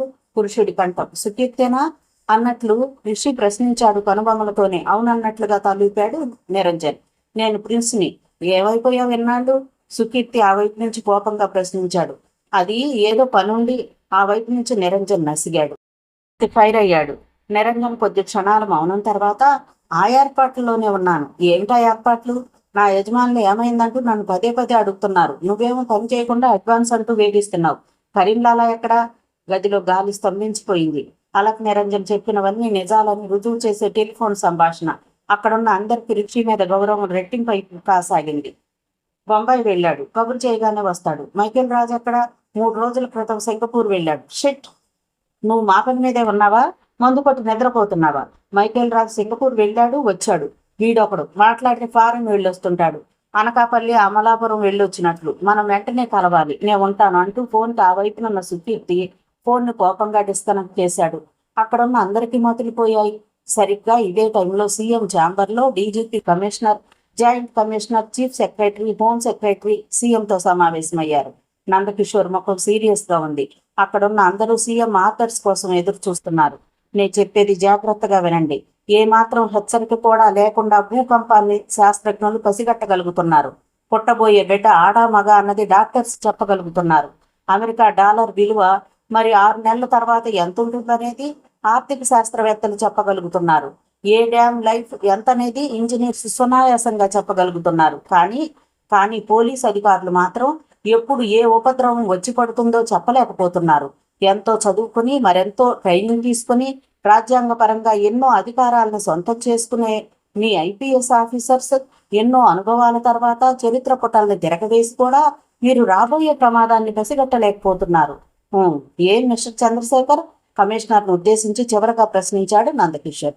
అందరూ మౌనంగా ఉన్నారు. వారందరికీ అప్పుడే ఒక అనుమానం కూడా వచ్చింది. ఏదో ఉపద్రవం ముంచుకు రాబోతోందని. శక్తి సామర్థ్యాలతో తెలుసుకోవలసి ఉండి అది చేయక ఏమిటని సీఎం అడిగితే అంతకంటే అవమానం మరొకటి ఉండదని మౌనంగా ఉండిపోయారు. కాలయాపన అనవసరం. విషయం నేను చెప్పేస్తాను. వినోద్ కుమార్ పరమ నీచుడు. పదవి కోసం పసిపిల్లలను బలి ఇవ్వమన్నా ఇస్తాడు. జానపదాల్లో చూసేవాళ్ళం. పడుచు పిల్లల్ని, పండు ముత్తైదువుల్ని, పసిపాపల్ని బలిస్తే సర్వశక్తులు సమకూరతాయని. కొందరు మాంత్రికులు ఉపాసన చేసి బలిచ్చేవారే. అచ్చం అలాంటి మాంత్రికుడే ఆ వినోద్ కుమార్. వాడి తండ్రికి నాకు పడదు. నేను వాడికి మంత్రి పదవి ఇవ్వలేదు. వీడన్నా మర్యాదగా సంస్కారయుతంగా నా పెద్దరికాన్ని, అధికారాన్ని గౌరవించి అడిగినట్లయితే ఏదైనా కార్పొరేషన్కైనా చైర్మన్ని చేసేవాడిని. అలా చేయలేదు వాడు. మా నాన్న పిఎంకి మిత్రులు మంత్రి పదవి ఇవ్వక ఏం చేస్తావన్నట్టు పొగరుగా బిహేవ్ చేశాడు. నాకు కాకపోయినా నా పదవికైనా గౌరవం ఇచ్చి ఉండవలసింది, ఇవ్వలేదు. కనుక నేను ఏ పదవి ఇవ్వలేదు. భారతదేశపు రాజకీయ నాయకులు ఎలాంటి వాళ్ళంటే పదవి లేకపోతే పచ్చని పెళ్లి పందింట్లో నిప్పు పెట్టేయగలంత గొప్పవారు. ఓడిపోతే ముసుగేసుకుని నియోజకవర్గంలో ఓ మూల పడి ఉంటారు. గెలిస్తే మంత్రి పదవి కోసం కళ్ళు తాగిన కూతులైపోతారు. నేనంటే ఆ మాణిక్యానికి, శంభు ప్రసాద్కి అస్సలు సరిపడదు. మాణిక్యం కావాలనుకునే ముఖ్యమంత్రి, శంభు ప్రసాద్ కరెన్సీ కట్టలు, చిత్తు కాగితాలని విసరగల పారిశ్రామికవేత్త. వాడు ఆ ఇద్దరిని కలిశాడు, డబ్బు తీసుకున్నాడు, పైగా ఢిల్లీ వెళ్ళొచ్చాడు. ఆ తర్వాత వాడేం చేస్తాడు? కొద్దిగా పాజ్ ఇచ్చాడు. వాళ్ళు నిశ్శబ్దంగా ఉన్నారు. అది నేనే చెప్తాను. కిరాయి హంతకుల్ని, గోండాల్ని రప్పిస్తాడు. నగరంలో అల్లకల్లోలో సృష్టిస్తాడు, ముఖ్యంగా పాత బస్తీలో. నేను తేరుకుని చర్యలు తీసుకునే లోపు కొన్ని వందల హత్యలు జరిగిపోతాయి. అప్పుడు నేను గత్యంతరం లేక నైతిక బాధ్యత వహించి పదవిలోంచి దిగిపోవాలి. ఇది వాడి పథకం. నేను దిగలేదనుకోండి, అధిష్టాన వర్గమో ప్రైమ్ మినిస్టరో ఉన్నట్టుండి నైతిక బాధ్యత వహించి మా ముఖ్యమంత్రి నందకిషోర్ పదవి నుంచి దిగిపోతానన్నందుకు నాకు చాలా గర్వంగా ఉందంటారు. నేను అనకపోయినా సరిగ్గా ఆ సమయానికి నా ఆరోగ్యం బాగాలేక నాకు జలుబు చేస్తే తీవ్ర అనారోగ్యంతో బాధపడుతున్న నందకిషోర్జీని చూడలేక పదవి నుంచి తప్పిస్తున్నామంటారు. It's all dramas, political dramas. ప్రజాస్వామ్యంలో ప్రజలు చూస్తూ ఉంటారు కదా.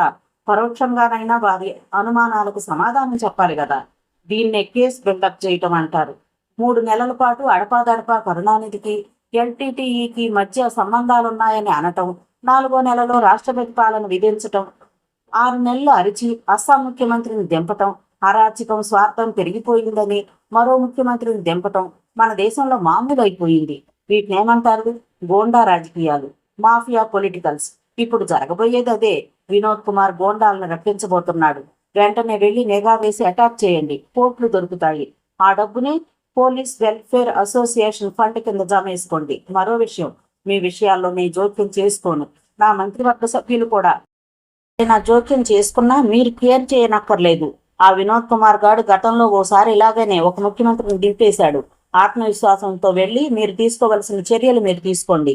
ఎప్పటికప్పుడు నాకు తెలియపరుస్తూ ఉండండి. బై మరో సూచన, నగరంలోని అన్ని పోలీస్ స్టేషన్ల మీద నిఘా వేయండి. ఎవరెవరు దొరికింది, వాళ్ళెవరైంది, ఇంట్రాగేషన్ జరిగింది లేంది, జరిగితే ఏ విషయాలు బయటకు వచ్చింది తెలుసుకోండి. మీ తడాఖా ఏమిటో చూపించండి. జై అన్నాడు నందకిషోర్ ఉద్వేగంగా. అందరూ లేచి ఉత్సాహంగా సెల్యూట్ చేసి బయటకు దూసుకుపోయారు. తమ చాప కిందకే నీళ్లొస్తున్నాయంటే ఎంత నిజాయితీగా మన డ్యూటీని చేయమంటారు? తన పదవికి ఎసరు రావచ్చనే భయంతోనే మన విధి నిర్వహణలో జోక్యం చేసుకోనని సీఎం అన్నారు. లేదంటే అనేవారా? డిప్యూటీ కమిషనర్ ఆ పోలీస్ కమిషనర్తో అన్నాడు. కమిషనర్ నవ్వి ఊరుకున్నాడు. అతనికి ఇప్పుడు ఆనందంగా ఉంది. ఎప్పటి నుంచో విధి నిర్వహణలో ప్రాణాలు కోల్పోయిన పోలీసులకు పెద్ద మొత్తంలో ధన సహాయం చేయాలని ఎంతో తాపత్రయపడ్డాడు. కానీ ఫైనాన్స్ షార్ట్ అని ప్రభుత్వం శాంక్షన్ చేయలేదు. ఇప్పుడు వినోద్ కుమార్ శిబిరం మీద అటాక్ చేసి దొరికిన డబ్బుని ఆ నిధికి కేటాయించుకోమని సీఎం గ్రీన్ సిగ్నల్ ఇవ్వటం చాలా సంతోషాన్ని కలిగించింది కమిషనర్కి. కరీంలాలాకు ఫోన్ చేయి అన్నాడు రిషి. అలక్ నిరంజన్ ఇకప్పుడు ఏం దాచినా ఏం చెయ్యకున్నా పోలీసులు ఊరుకోరనే నిర్ణయానికి వచ్చాడు. అందుకే వెంటనే బొంబాయికి ఫోన్ చేశాడు. లైన్ ఎంగేజ్ గా ఉన్నట్లు తెలియడంతో కొద్దిసేపు ఆగి రింగ్ చేద్దామని ఆగాడు నిరంజన్. కరీంలాలా బొంబాయిలో ఎక్కడుంటాడు? రిషి దేన్ని వదిలిపెట్టడం లేదు. చూడప్ప కూడా చాలా గర్వంగా ఉంది. ట్రైనింగ్ లో సస్పెండ్ అయిన రిషిని తిరిగి తాను జాబ్లో చేర్చుకున్నప్పుడు పరోక్షంగా కొద్ది స్థాయిలోనైనా విమర్శలు వచ్చాయి. వాటికి ఇప్పుడు సమాధానం దొరికిందని రిషి వైపు గర్వంగా చూశాడు Chudappa. Model apartments B8 third floor near Lallubhai park, Andheri west, Bombay. Niranjan address చెప్పాడు. అది అతని పర్మనెంట్ అడ్రసా? కాదు. మరి ప్రొఫెషనల్ కిల్లర్స్ కి పర్మనెంట్ అడ్రస్ ఉండదు. 3 నెలలకి 4 నెలలకి అడ్రస్లు మారుస్తూ ఉంటారు. కరీంలాలాతో మరి ఎంతమంది ఉంటారు? 10-15 మంది దాకా ఉంటారు. వాళ్ళెవరో తెలుసా? తెలీదు. తెలుసుకునే ప్రయత్నం చేస్తే కరీంలాలా బతకనివ్వడు. ఇప్పుడు నువ్వు చేసిన ఫోన్ నంబరు ఎవరి పేరు మీద ఉంది? ఒక పెట్రోల్ బంక్. అయితే ప్రతి వారం ఒక నెంబర్ ఇస్తాడు నాకు. అది ఎవరి పేరు మీద ఉందనేది కనుక్కునే అవసరం నాకు రాదు. కరీంలాలా నాకు రానివ్వడు. అలా చేయడం అతనికి ఇష్టం ఉండదు. అతని అసలు పేరేమిటి? చిన్న ట్రిక్ ఉపయోగించాడు రిషి. కరీంలాలా అతని అసలు పేరై ఉండదని తను బాగా అనుమానిస్తున్నట్లుగా అడిగాడు. ఒక క్షణం మౌనంగా ఉన్నాడు అలక్ నిరంజన్. చెప్పు, నీకు శిక్ష తక్కువ పడేలా చేస్తాం అన్నాడు రిషి. ఒక్క క్షణం చూడప్ప కేసి క్షమించాలి అన్నట్లుగా చూస్తూ. రిషి అడిగిన ప్రశ్నలన్నిటికీ నువ్వు కరెక్ట్గా సమాధానాలు చెప్తే మా ఇంట్రాగేషన్కు సహకరించినందుకు నీకు ఎంతో కొంత మేలు జరిగేలా చూస్తాం. కమాన్ చెప్పు అన్నాడు చూడప్ప. నిజంగా తెలియదు. అయితే అతనికి 5-6 పేర్లున్నట్టు మాత్రం తెలుసు. ఒక్కొక్కరికి ఒక్కో పేరు చెబుతూ ఉంటాడు. అసలు పేరు అనేది దావూద్ ఇబ్రహీంకు మాత్రమే తెలుసు. అలక్ నిరంజన్ నిజం చెప్తున్నట్లుగానే భావించారు. మరలా ట్రై చేయి అన్నాడు రిషి. అలక్ నిరంజన్ మళ్లీ కరీంలాలా నెంబర్కి ఫోన్ చేశాడు. ఈసారి లైన్ క్లియర్గా ఉండటంతో నెంబర్ వెంటనే దొరికింది. హలో, లాలా ఉన్నారా? నిరంజన్ ప్రశ్నించాడు. లాలా ఎవరు? అవతల వైపు నుంచి వినిపించింది. కరీంలాలా. పావుగంటకు చేస్తే దొరుకుతాడు. ప్రిన్స్ అని చెప్పండి, పావుగంటకు చేస్తాను అని నిరంజన్ ఫోన్ పెట్టేశాడు. అతనికి సమోసాలు టీ తెప్పించివ్వండి అని చూడప్ప కానిస్టేబుల్స్కి ఆదేశించి పక్క గదికేసి నడిచాడు. నాకు చాలా గర్వంగా ఉంది రిషి. ఇంటి దగ్గర మీ ఆంటీ ఒకటే నస, నువ్వెక్కడ ప్రాణాల మీదకి తెచ్చుకుంటావో అని. అవంతికి ఆ భయం లేదనుకో. కానీ చూడప్ప ఒక్క క్షణం పాజ్ ఇచ్చాడు. చెప్పండి అంకుల్. కానీ రిషి ఆత్మీయతను కనబరిచాడు. అవంతి ఎందుకో ఓ రకంగా ఉంటుంది. అదేంటన్నా తెలియటం లేదు. అయినా నేను నిర్ణయానికి వచ్చాను అన్నాడు చూడప్ప. ఇప్పుడు ఆ గదిలో వాళ్ళిద్దరే ఉన్నారు. చెప్పండి అంకుల్, ఏంటది? నేనేది చెప్పినా చేస్తావా? కళ్ళు మూసుకొని చేస్తాను కృతజ్ఞత నిండిన కంఠంతో అన్నాడు రిషి. మరో వారంలో మంచి ముహూర్తం ఉందట. అవంతికి నీకు గుళ్ళో పెళ్లి చేయాలని నేను మీ ఆంటీ నిర్ణయించుకున్నాం. నువ్వేమంటావు?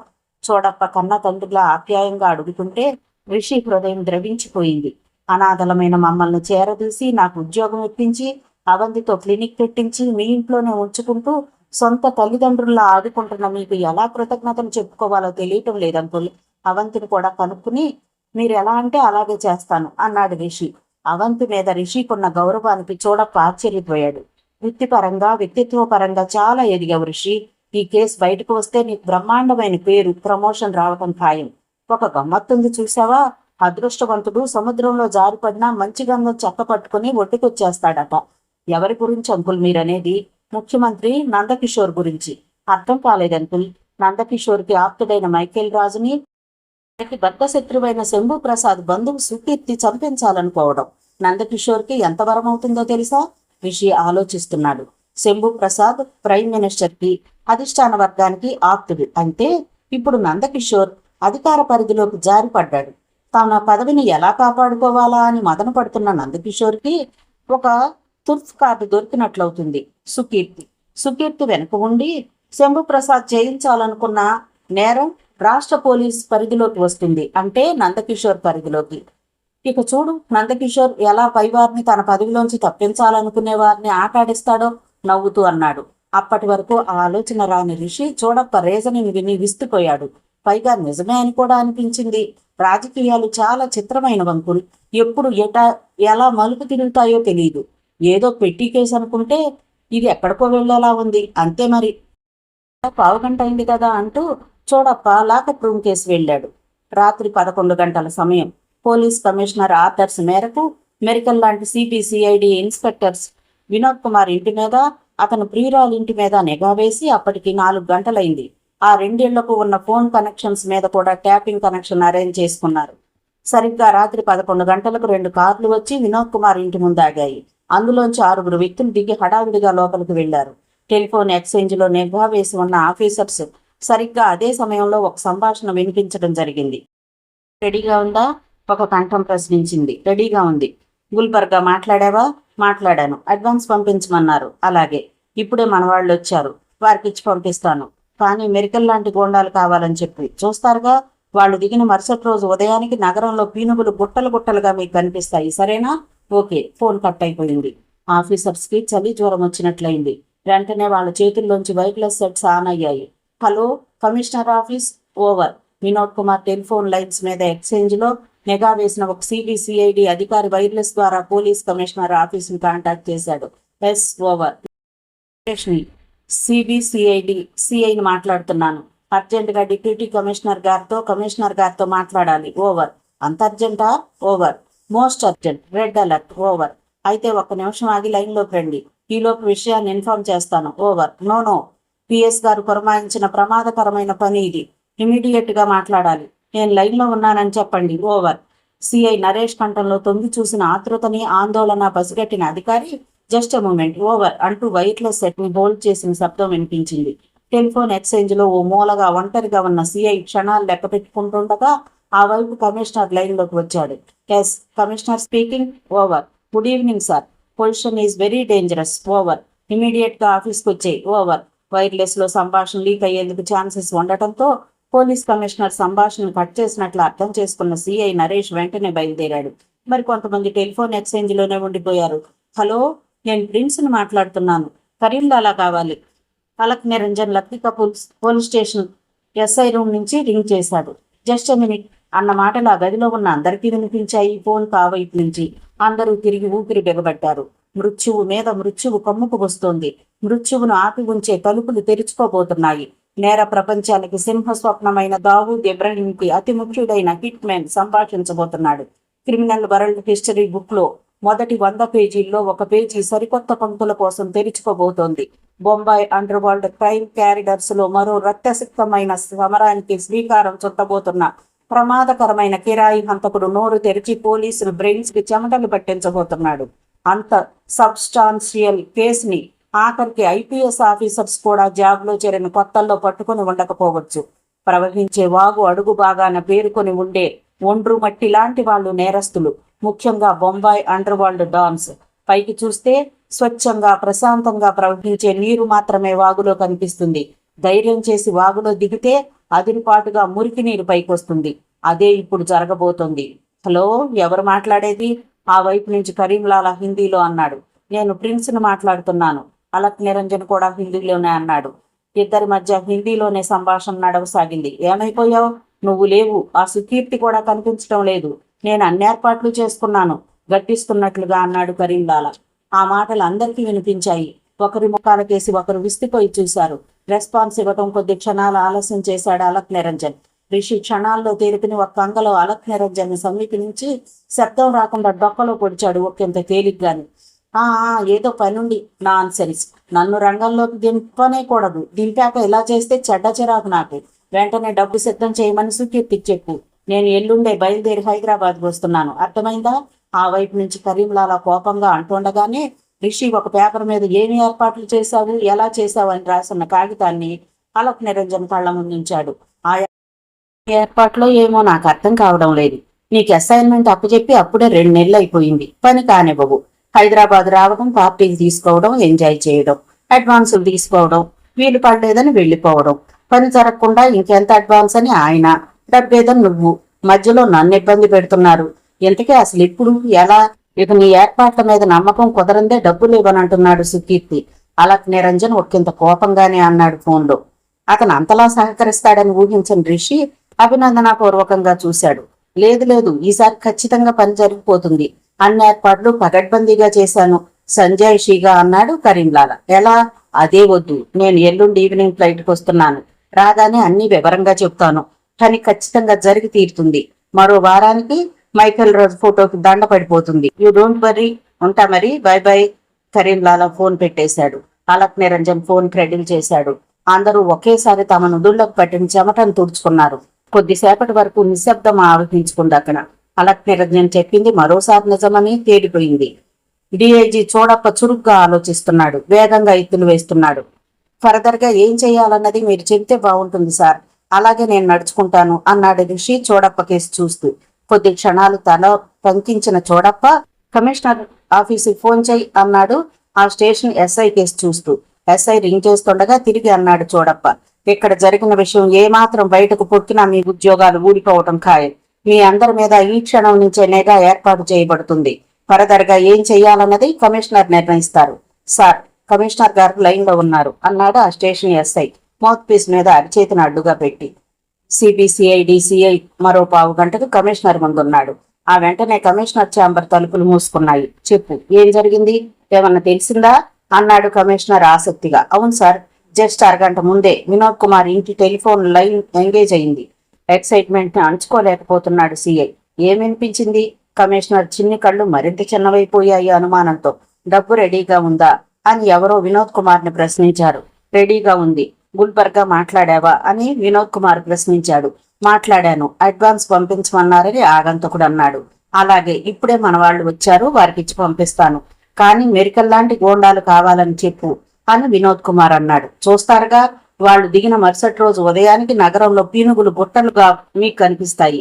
సరేనా అని ఆగంతకుడు అన్నాడు. వినోద్ కుమార్ ఓకే అనటంతో లైన్ కట్ అయింది. ఆ తర్వాత మరికొంతసేపటి వరకు ఫోన్స్ వినోద్ కుమార్ ఇంటికి రావటం కానీ బయటకు వెళ్లటం కానీ జరగలేదు. మన వాళ్ళని ఎక్స్చేంజ్ లోనే ఉంచి నేను ఇలా వచ్చాను అన్నాడు చిన్న పిల్లాడి పాఠం అప్పచెప్పినట్లుగా. అప్పటి వరకు ఒకంత రిలాక్స్ గా ఉన్న కమిషనర్ ఉలికిపాటుగా కుర్చీలో కూర్చున్నాడు. ఆయనకు క్షణం బ్రెయిన్ పనిచేయలేదు. నిశ్శబ్దంగా ఉన్న ఆ గదిలో ఎయిర్ కండిషనర్ శబ్దం లయబద్ధంగా వినిపిస్తోంది. క్రమంగా కమిషనర్ బ్రెయిన్ వేడెక్కసాగింది. అంతలో మోగింది పక్కనున్న రెడ్ ఫోన్. మరోసారి ఉలికిపాటుగా తేరుకుని ఫోన్ అందుకుని కొద్ది క్షణాలాగే ఎస్ కమిషనర్ స్పీకింగ్ అన్నాడు. నమస్తే సార్. సార్, డిఐజీ చోడప్ప గారు తమతో మాట్లాడతారట అని వినిపించింది. చోడప్ప సిబిసిఐడి క్రైమ్స్ విభాగపు అధికారి. ఇవ్వు అన్నాడు కమిషనర్ వెంటనే. చోడప్ప, కమిషనర్ది దాదాపు ఒకే వయసు, ఒకే బ్యాచ్. ఇద్దరి మధ్య మంచి స్నేహం, అభిమానాలు కూడా ఉన్నాయి.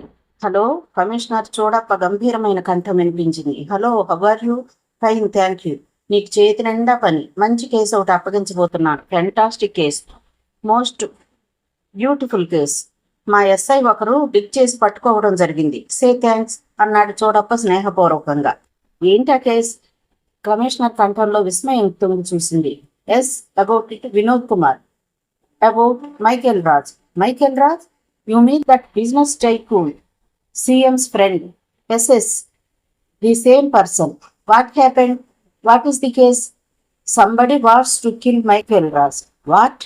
కమిషనర్ అదిరిపడ్డాడు సీట్లో. ఎస్, అందుకే మంచి కేసు అన్నాను. మీరు ఇప్పుడు ఎక్కడున్నారు? Khairatabad police station, opposite Krishna hotel. Yes yes, it is a very impressive piece of work. ఎవరు, ఎందుకు ఉత్కంఠను ఆపుకోలేక అడిగాడు కమిషనర్. మొత్తం చోడప్ప నవ్వుతూ చెబుతుంటే కమిషనర్ దిగ్భ్రాంతికి గురయ్యాడు. నాకు అర్థం కావడం లేదు. నాకు ముందు అర్థం కాలేదు. ఈ స్టేషన్కి వచ్చాకే అర్థమైంది. నా సర్వీస్లో ఇలాంటి కేసు నేను చూడలేదు. బహుశా నువ్వు చూసి ఉండకపోవచ్చు. మైకేల్ రాజు ముఖ్యమంత్రికి ఆప్తుడు. ఆత్మీయుడైన మైకేల్ రాజుని హత్య చేసేందుకు ఒక పథకం 2 నెలలుగా ఊపిరి పోసుకుంటూ వస్తోంది. తిమింగలాలే ఇందులో ఇరుక్కుని ఉన్నాయి. హఠాత్తుగా నీకు నేషనల్ ఇంపార్టెన్స్ రాబోతోంది. నేషనల్ డైలీస్ లో నీ పేరు ఎక్కబోతోంది. రాజకీయాలు, వ్యాపార ప్రపంచం ఒకేసారి నీ వైపు దృష్టిని సారించే ఘడియలు దగ్గర పడబోతున్నాయి. జాగ్రత్తగా మసులుకోవాలి. ఆచితూచి నిర్ణయం తీసుకోవాలి. నేను ఇప్పుడే బయలుదేరి నీ ఆఫీస్కి వస్తున్నాను. వెంటనే నువ్వు తీసుకోవలసిన నిర్ణయాలు కొన్ని ఉన్నాయి. ఆఫీస్లోనే ఉండు, వస్తున్నాను అంటూ చోడప్ప ఆ వైపు ఫోన్ క్రెడిల్ చేయడంతో కమిషనర్ బిత్తరపోయాడు. ఒకదాని మీద ఒకటి. యాదృచ్ఛికమా, పథకమా? ముఖ్యమంత్రి Vinod Kumar, Shambhu Prasad, Michael Raj, Bombay under world, Gulbarga bundles of currency. CM ఆందోళన. ఏమిటిదంతా? దేనికదే సూపర్ కేసులా, లేక ఒక్కటేనా బ్రాంచెసా? ఏది ఏమైనా ఏదో జరగబోతోంది. ప్రేరణ పెద్ద వ్యక్తుల మెదళ్లలోంచి ఉద్భవించి ఉంటుంది. కమిషనర్ ఒక్కసారి తల విదిలించి సిగరెట్ వెలిగించుకున్నాడు. కొద్ది క్షణాలకు ఒక్కంత రిలాక్స్ అయ్యి, నువ్వు కొద్దిసేపు బయట వెయిట్ చేయి, డిఐజీ చోడప్ప గారు వస్తున్నారు, ఎవరితో ఏమీ చెప్పకు, ఏం చెయ్యాలి అన్నది మరి కాసేపట్లో చెప్తాను అన్నాడు. సిఐ బయటికి వెళ్ళిపోయాడు. మాకు 2 కూతుర్లు. ఒక కూతురికి పెళ్లి చేసి మరో కూతురికి పెళ్లి చేయకుండా ఉంటే ఎలా? మా బాధ్యతలు అసంపూర్తిగా మిగిలిపోవా? అందుకే నేను మీ అంకుల్ ఓ నిర్ణయానికి వచ్చాం. నాంది ప్రస్తావనగా చోడప్ప భార్య అవంతి విస్మయంగా చూసింది ఆమె వైపు. అర్థం కాలేదా? కాలేదన్నట్లుగా తలను అడ్డుగా ఆడించిందామె. నీకు రిషికి పెళ్లి అతి త్వరలో, దాన్ని పూర్తి చేయాలి అనుకుంటున్నాం. మీ అంకుల్ ఈ పాటికి రిషిని అడిగేసే ఉంటారు. ఇంతకు ముందే ఫోన్ వచ్చింది. మీ అంకుల్ రిషి ఇద్దరు ఖైరతాబాద్ పోలీస్ స్టేషన్లోనే ఉన్నారట. నీ అభిప్రాయం చెప్పవా అందామె కన్న తల్లిలా ఆప్యాయతను వ్యక్తపరుస్తూ. అవంతికి ఒక్క క్షణం ఆమె మంచితనం అర్థం కాలేదు. తన బిడ్డను రక్షించినందుకు తనని కూడా ఆమె బిడ్డను చేసేసుకుంది. ఇంకా మనుషుల్లో ఇంత మంచితనం దాగుందా? కృతజ్ఞతాభావంతో అవంతి కళ్ళు చెమర్చాలి. ఆమెకు వెంటనే తల్లి గుర్తుకొచ్చింది. బంగారు పంజరంలో ముఖ్యమంత్రి అధికార నివాసంలో కఠినమైపోయిన ప్రోటోకాల్ నిబంధనల మధ్య భర్త అనురాగానికి, కొడుకు ఆదరణకు దూరమై, కూతురు ఎడబాటు గురై మృతప్రాయమై ఉన్న అమ్మ ఇప్పుడేం ఆలోచిస్తూ ఉంటుంది? ఖచ్చితంగా తన గురించి, తన పెళ్లి గురించి. కోట్లు కూడబెట్టిన తండ్రి, విలువ చేసే ప్రేమానురాగాలను పంచే తల్లి, తనిప్పుడు ఒక మామూలు ప్రభుత్వోద్యోగైన ఒక ఎస్ఐని పెళ్లి చేసుకోబోతున్నట్లు తెలిస్తే తల్లి సంతోషిస్తే తండ్రి నిరసిస్తాడు. తన దృష్టితోనే తన బిడ్డలు చూడాలనుకునే తండ్రి, తన కూతురు తన అల్లుడితో సుఖంగా సంసారం చెయ్యాలని ఆశపడే తల్లి, తన కూతురు పెళ్లి ప్రైమ్ మినిస్టర్తో సహా పెద్ద పెద్ద వాళ్ళందరూ వచ్చారా లేదా అని అటెండెన్స్ చూసుకుని మురిసిపోయే తండ్రి. భిన్న ధృవాలు, పోడ్చలేని వైరుధ్యాలు. చెప్పమ్మా, ఈ ఇంట మరో పెళ్లి జరిగే అదృష్టం ఉందా నాకు? ఆమె అవంతి దగ్గరగా వచ్చి తలనిమురుతూ ప్రేమగా అడుగుతుంటే అవంతి గుండె చెరువైపోయింది. హఠాత్తుగా ఆమెను పట్టుకుని ఆమెలోకి లేగపిల్లలా దూరి తనలో దాగి ఉన్న బాధని, భయాల్ని, అసంతృప్తిని, ఒంటరితనాన్ని కన్నీటి రూపంలో దూరం చేసుకుని పరిపూర్ణమైన మానసిక విశ్రాంతిని పొందింది. భావం బరువైనదైనప్పుడు భాష అసక్తతను వ్యక్తం చేస్తే నిశ్శబ్దం ఆ బాధ్యతను తాత్కాలికంగా తన భుజాలకు ఎత్తుకుంటుందేమో. ప్రపంచమంతటా ఉన్న డబ్బు, స్వార్థం, అధికార వ్యామోహం, వ్యసనం ఒక్కసారి అదృశ్యమైపోతే మనుషులు ఎలా ప్రవర్తిస్తారు? వాళ్ళకి ఏం గుర్తొస్తాయి? తలుచుకుంటే ఒక అద్భుత ప్రపంచం, అనూహ్యమైన ఆనందం, అవ్యక్తమైన అనుభూతులు, ప్రేమానురాగాలు, ఆప్యాయతానుబంధాలు కలగలిసిన స్వర్గం కనిపిస్తుందేమో. స్వర్గం కావాలి, ప్రతి ఒక్కరూ ప్రతి క్షణం ఆనందించే షాంగ్రిలా. అవంతి పిచ్చిగా ఆలోచిస్తోంది. అంతలో తలుపు చప్పుడైంది. ఆనందోద్వేగంలో చల్లబడి సేదతీరిన ఆ ఇద్దరూ ఉలికిపాటుగా తేరుకుని అటుకేసి చూశారు. అక్కడ రిషి నిలబడి ఉన్నాడు. అతను వచ్చి అప్పటికే కొద్ది నిమిషాలైంది. చాలా వరకు ఆ దృశ్యానికి భాష్యం చెప్పుకోగలిగాడు. రా నాయనా రిషి, నీకు నిండా 100 ఏళ్లు. నీ గురించే అనుకుంటున్నా. మీ ఆవిడ చూడు, మా ఆయనకు అసూయ కలిగిస్తోంది అంది చోడప్ప భార్య మృదువుగా అవంతిని ఎడంగా జరుపుతూ. కొద్ది క్షణాలకు గాని ఆమె అన్న మాటకి అర్థం ఆ ఇద్దరికీ అర్థం కాలేదు. అర్థం కాగానే ఇద్దరు ముసిముసిగా నవ్వుకున్నారు. నిన్ననుకుంటే ఎలా చెప్పు? ఆమె నవ్వుతూ కావాలనే అంది. అవంతి మనస్సు తేలిక పడింది. అందుకోసమే ఆమె అలా అంది. మీ మీద నాకు అసూయగానే ఉందాంటి అన్నాడు రిషి కొంటెగా అవంతి వైపు చూస్తూ. నిజంగానే అవంతికి సిగ్గు ముంచుకొచ్చేసింది. పెద్దావిడ ముందు అతను అలా మాట్లాడినందుకు రిషి మీద చిరుకోపం కూడా వచ్చింది. ఇప్పటికి వదిలేసిందా నీ డ్యూటీ నిన్ను? ఏమిటో, నా రెండో బిడ్డ అవంతికి కూడా నా గ్రహచారమే పట్టుకుంది. మీ పోలీసు వాళ్ళని పెళ్లాడడం నిజంగా దురదృష్టకరం అయినా అదృష్టం.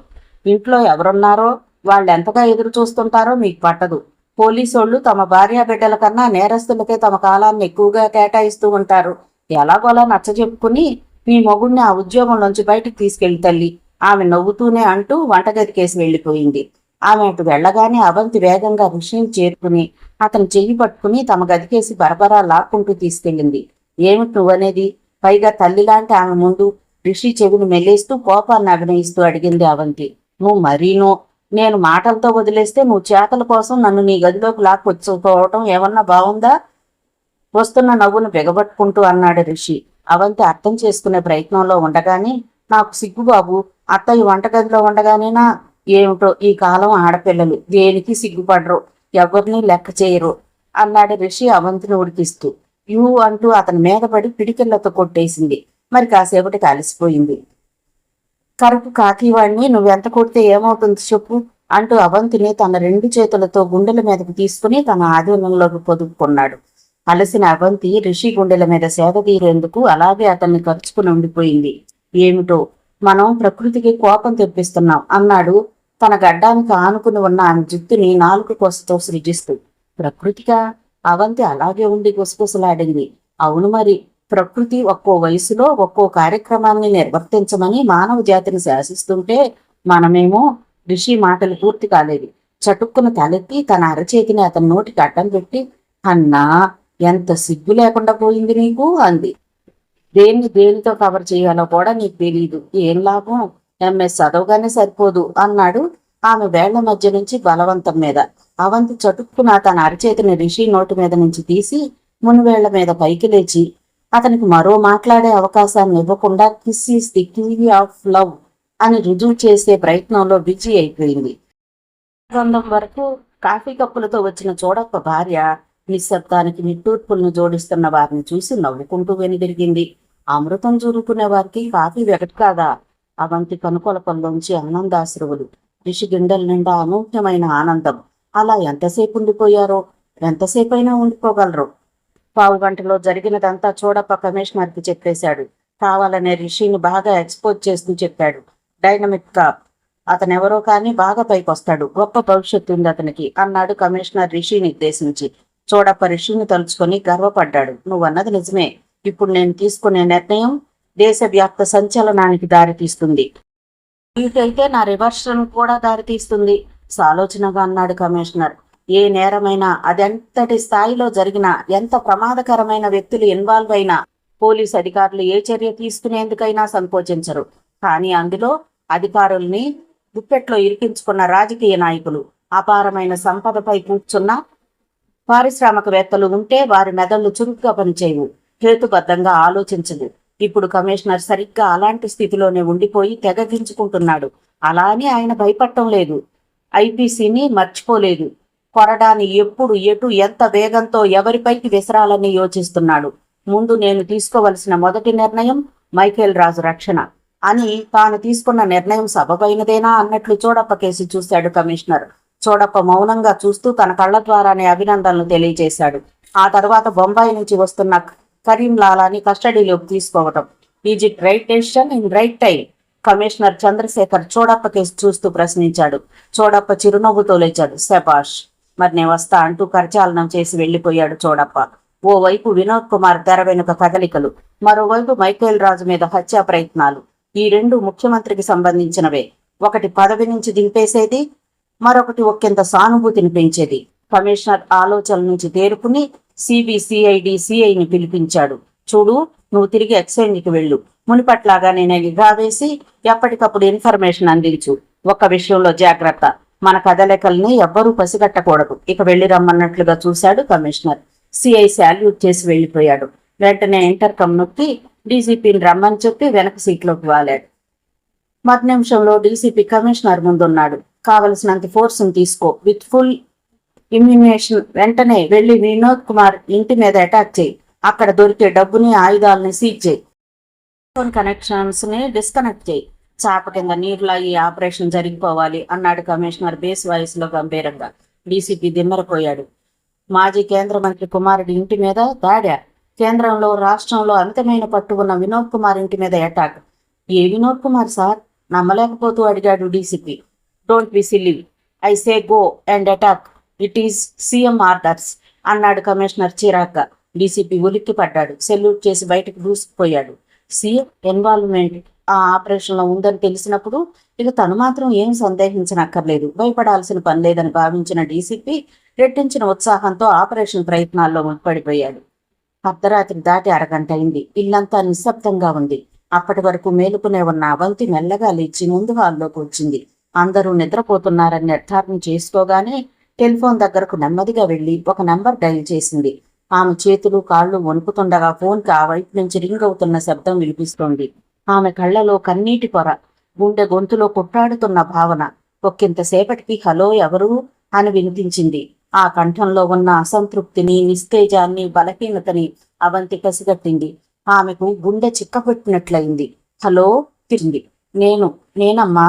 అవంతి బలవంతంగా గొంతును పెగల్చుకుని అంది నెమ్మదిగా, లో పిచ్చులో. ఫోన్లో కొద్ది క్షణాల నిశ్శబ్దం.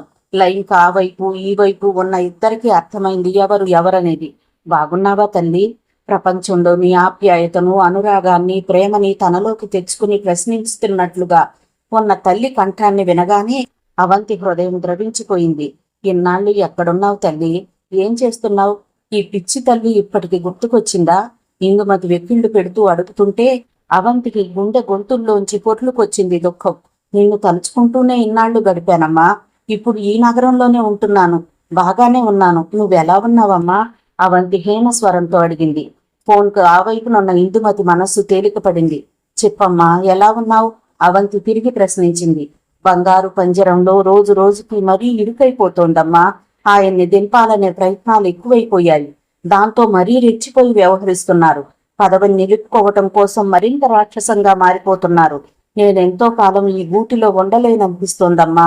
అర్థిస్తున్నట్లుగా అంటున్న కన్న తల్లి ఆవేదనను అర్థం చేసుకోగలిగింది అవంతి. నాకు ఉందమ్మా, కానీ నాకు తెలుసమ్మా నువ్విక్కడికి రావని. బయట కలుద్దాం తల్లి. ఒక్కసారి నిన్ను కళ్ళారా చూడాలనే కోరికను అణచుకోలేకపోతున్నానమ్మా. ఇందుమతి కంఠం భారంగా ఉంది. రేపు సాయంత్రం బిర్లా మందిరికి రా అమ్మా. సరిగ్గా 6 గంటలకు నీకోసం నేనక్కడ ఎదురు చూస్తూ ఉంటాను. నీకో శుభవార్త కూడా చెప్తాను అంది అవంతి హృదయభారం తగ్గినట్లుగా. తల్లి తిరిగి ఏదో అనేలోపే ఉంటానమ్మా అంటూ లైన్ డిస్కనెక్ట్ చేసింది అవంతి. ఆమెకిప్పుడు తేలిగ్గా ఉంది, సంతృప్తిగా ఉంది, సంతోషంగా కూడా ఉంది. కొద్దిసేపటికి అక్కడి నుంచి లేచి తన బెడ్రూమ్ కేసి వెళుతూ రిషి రూమ్ కేసి చూసింది. తలుపులు దగ్గరకు వేసున్నాయి. ఒక్క క్షణం ఆగి అటుకేసి నెమ్మదిగా వెళ్లి తలుపు తెరిచి లోపలికి తొంగి చూసింది. రిషి ఆదమరిచి నిద్రపోతున్నాడు. లుంగి చెదిరిపోయి కాళ్ళు నగ్నంగా కనిపించడంతో మెల్లగా అతన్ని సమీపించి లోలోనే నవ్వుకుంటూ లుంగిని సరిచేసి బ్లాంకెట్ కప్పి తిరిగి తన గదిలోకి వెళ్లిపోయింది అవంతి. రాత్రి 1:30 సమయం. నగర వీధులన్నీ నిశీది నిశ్శబ్దంలో మునగదీసుకున్నట్లుగా ఉన్నాయి. అల్లరి మోకల అరాచకత్వానికి బలికాక మిగిలిన స్ట్రీట్ లైట్స్ చీకటిని తరిమే ప్రయత్నంలో నిస్సహాయంగా ఉన్నాయి. కమిషనర్ ఆఫీస్ నుంచి డీసీపీ కారు సప్రన్న రోడ్డు మీదకొచ్చింది.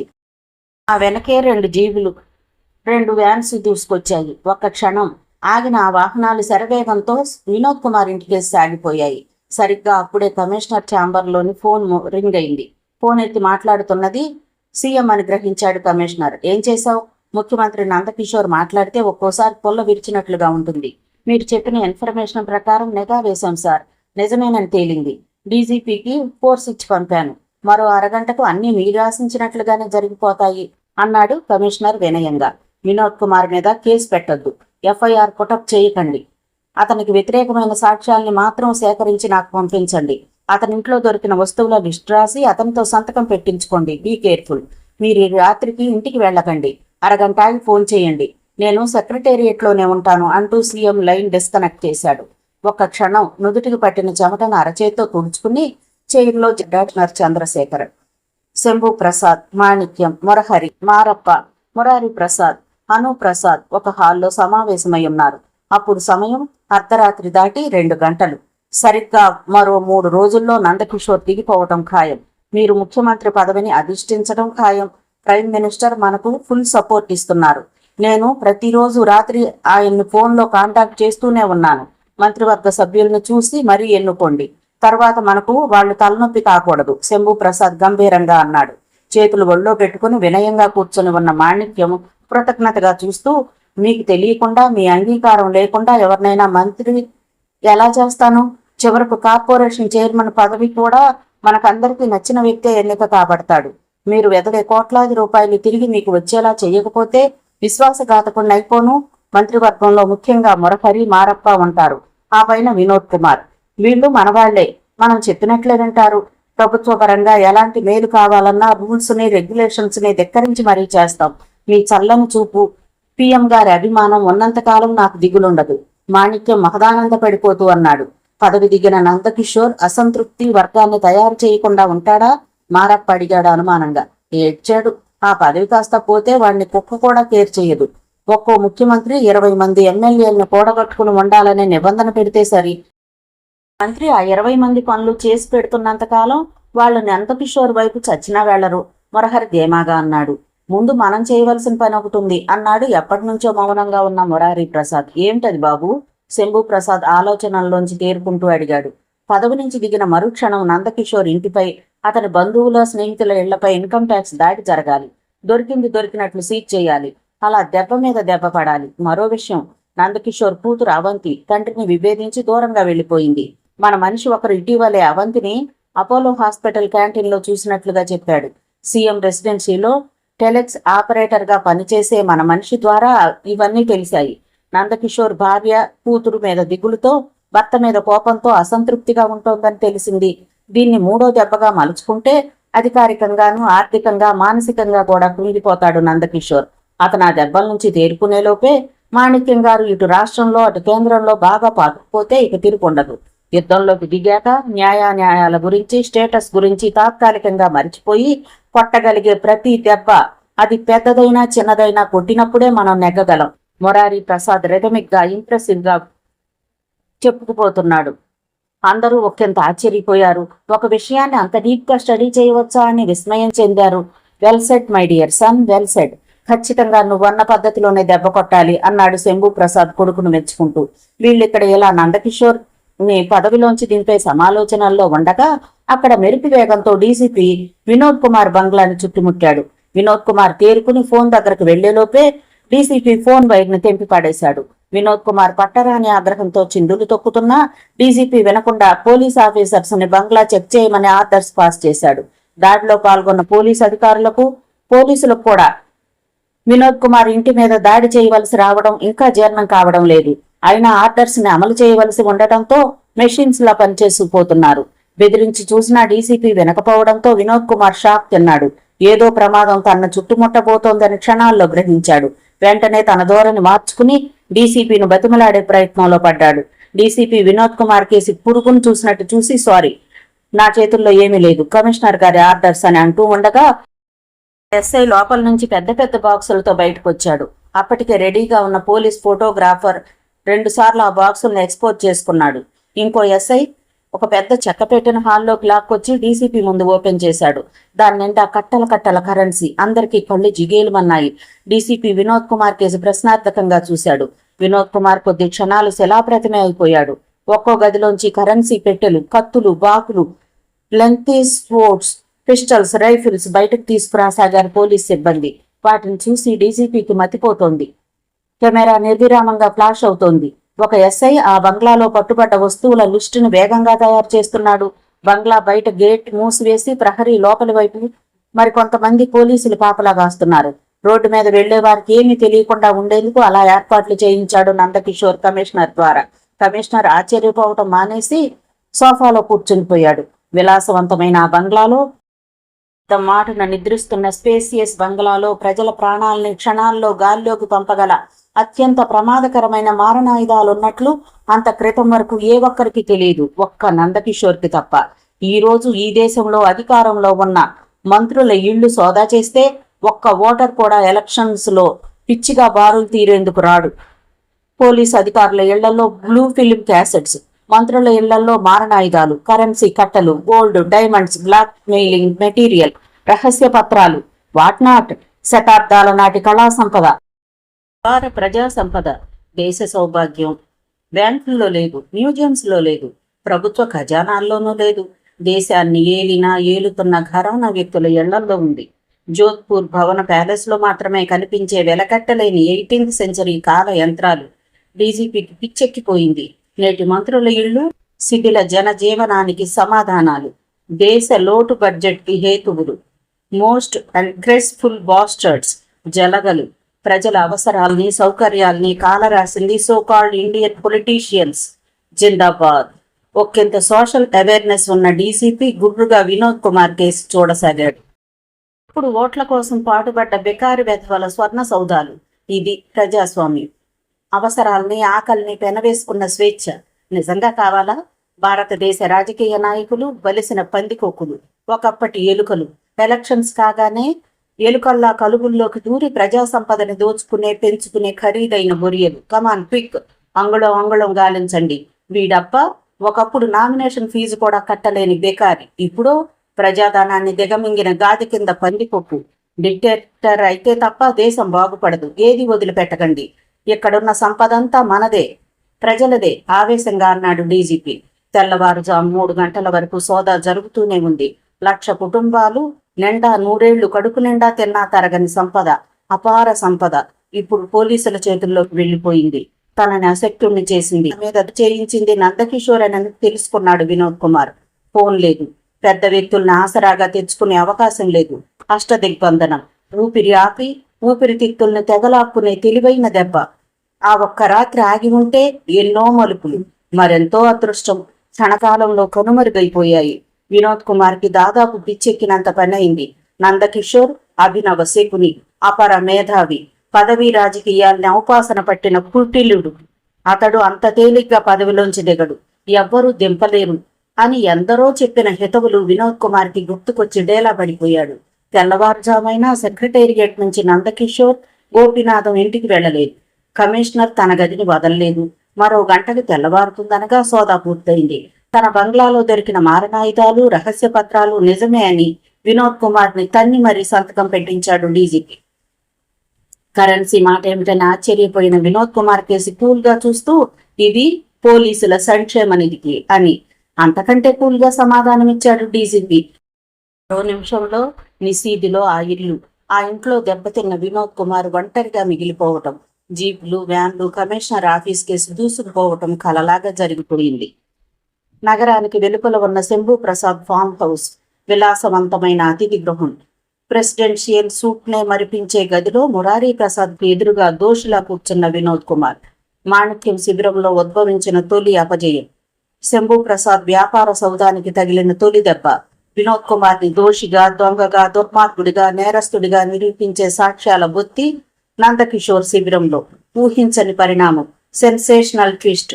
చూసి చూసి ఆయువు పట్టుపై కొట్టిన నందకిషోర్ తొలి దెబ్బకి ఊపిరి అందక గెలగెలలాడిపోయారంతా. ఉదయానికి అందరి ముఖాలు అవమాన భారంతో మాడిపోయాయి. ఇప్పుడిక ఒకరినొకరు నిందించుకుని ప్రయోజనం లేదు. జనరల్ బైండవర్ నుంచి సీఎం తప్పించుకున్నాడు, కానీ సీఎం అధిష్టాన వర్గం దృష్టిలో న్యూట్రలైజ్ కాలేదుగా. నందకిషోర్ కరప్షన్ ను నిరూపించే అవకాశాలు ఏమైనా ఉన్నాయా? మురారీ ప్రసాద్ సాలోచనగా అడిగాడు. వినోద్ కుమార్ ఒక్కింత సేదదీరి చురుగ్గా ఆలోచించబోయి తన సాక్ష్యాలు సీఎం దగ్గరకు వెళ్లి ఉండవచ్చని భావించి ఆగిపోయాడు. వినోద్ కుమార్ దెబ్బతినడంతో నందకిషోర్ శిబిరంలో ఆనందం పొంగి పొరలింది. నందకిషోర్ అనుచరులకు, సహచరులకు అతని మీద మరింత గురి పెరిగితే శత్రువర్గంలోని వారికి కళ్ళు బైర్లు గమ్మాయి. నిజంగా నువ్వు మహారాష్ట్ర శరద్ పవార్ లాంటి వాడివే. నువ్వు కొట్టిన దెబ్బకు మరికొన్నేళ్ల వరకు ఆ వినోద్ కుమార్ లేచే సమస్యే లేదు. ఇన్ని తెలివితేటలు ఎలా వచ్చారా బాబు? గోపీనాథం విస్మయంగా అడిగాడు. అధికారం నేర్పింది అన్నాడు వినోద్ కుమార్ కి సంబంధించిన సాక్ష్యాల్ని తిరగవేస్తూ నందకిషోర్. ఇంత మాత్రానికే నీ వ్యతిరేక ప్రచారం ఆగిపోతుందా? ఏమో, ఆ మాణిక్యం, శంభూ ప్రసాద్, అధిష్టాన వర్గం, సీఎం ఊరుకుంటారని నేను భావించడం లేదు. మరో ఎత్తు వేస్తారు. ఎన్ని ఎత్తులనైనా నన్ను దింపే వరకు వేస్తూనే ఉంటారు. అయినా భయపడక్కర్లేదు అన్నాడు నందకిషోర్ ఏమాగా. వేదాంత దూరమో నిట్టూర్పు విడిచి తన గదిలోకి వెళ్లిపోయాడు గోపీనాథ్. నందకిషోర్ చటుక్కున ఫైల్ ని కవర్లో పెట్టి సీల్ చేసి సురక్షిత స్థలానికి వెళ్లే ఏర్పాట్లు చేశాడు. ఆ పైన ఫోన్ ని దగ్గరకు లాక్కుని ఏదో నెంబర్ తిప్పాడు. నేషనల్ డెమోక్రటిక్ పార్టీ, న్యూఢిల్లీ అధిష్టాన వర్గం సభ్యులు విచార వదనాలతో సమావేశమయ్యారు. తెల్లవారుజామున జరిగిన పోలీసు దాడి, సాక్ష్యాల సేకరణ, దాదాపు 2 కోట్ల డబ్బు నందకిషోర్ చేతుల్లోకి వెళ్లిపోవడంతో వాళ్లకు 1000 మెగావాట్ల కరెంట్ షాక్ తగిలినట్లయింది. పీఎంకి ఏమని సమాధానం చెప్పాలి? ఎలా నందకిషోర్ ని పదవిలోంచి దింపాలి? అర్థం కాక పిచ్చెక్కిపోయారంతా. కొంతసేపటికి తేరుకుని మరో పథకాన్ని రచించసాగారు. అవంతికి అభ్యంతరం లేకపోవడంతో పెళ్లి ఏర్పాట్లు ఆరంభించమని చూడప్ప తన కూతురికి భార్యకి చెప్పాడు. అవంతికి ఓ పక్క సంతోషంగాను మరో పక్క బాధగాను ఉంది. ప్రాణానికి ప్రాణంగా చూసుకునే తన తల్లికి ఈ రోజు సాయంత్రం బిర్లా మందిర్లో కలిసినప్పుడు ఈ విషయం చెప్పాలి. ఎంతగానో సంతోషిస్తుంది. పదవీ వ్యామోహంలోకి జారిపోనప్పుడు తన తండ్రి కూడా తన్నెంత ప్రేమించేవాడు. ఏది కావాలంటే అది క్షణాల్లో తన ముందుంచేవారు. తన అన్న అనూప్కి కూడా తనంటే ఎంత అభిమానం, ప్రేమ. ప్రజలు ఉసురు పోసుకోవద్దని, రాజకీయ హత్యలు చేయించవద్దని, తప్పుడు పనులు చేసి లంచాలు తీసుకోవద్దని తను అమ్మ అధికారంలో ఉండటం కోసం ఏదైనా చెయ్యాలని తండ్రి అన్న. పోడ్చలేని వైరుధ్యాలు, ఏకోన్ముఖులను చేయలేని అగాధం. రిషి స్నానం చేసి డ్రెస్ చేసుకుని రావడంతో ఆమె ఆలోచనలకు అంతరాయం కలిగింది.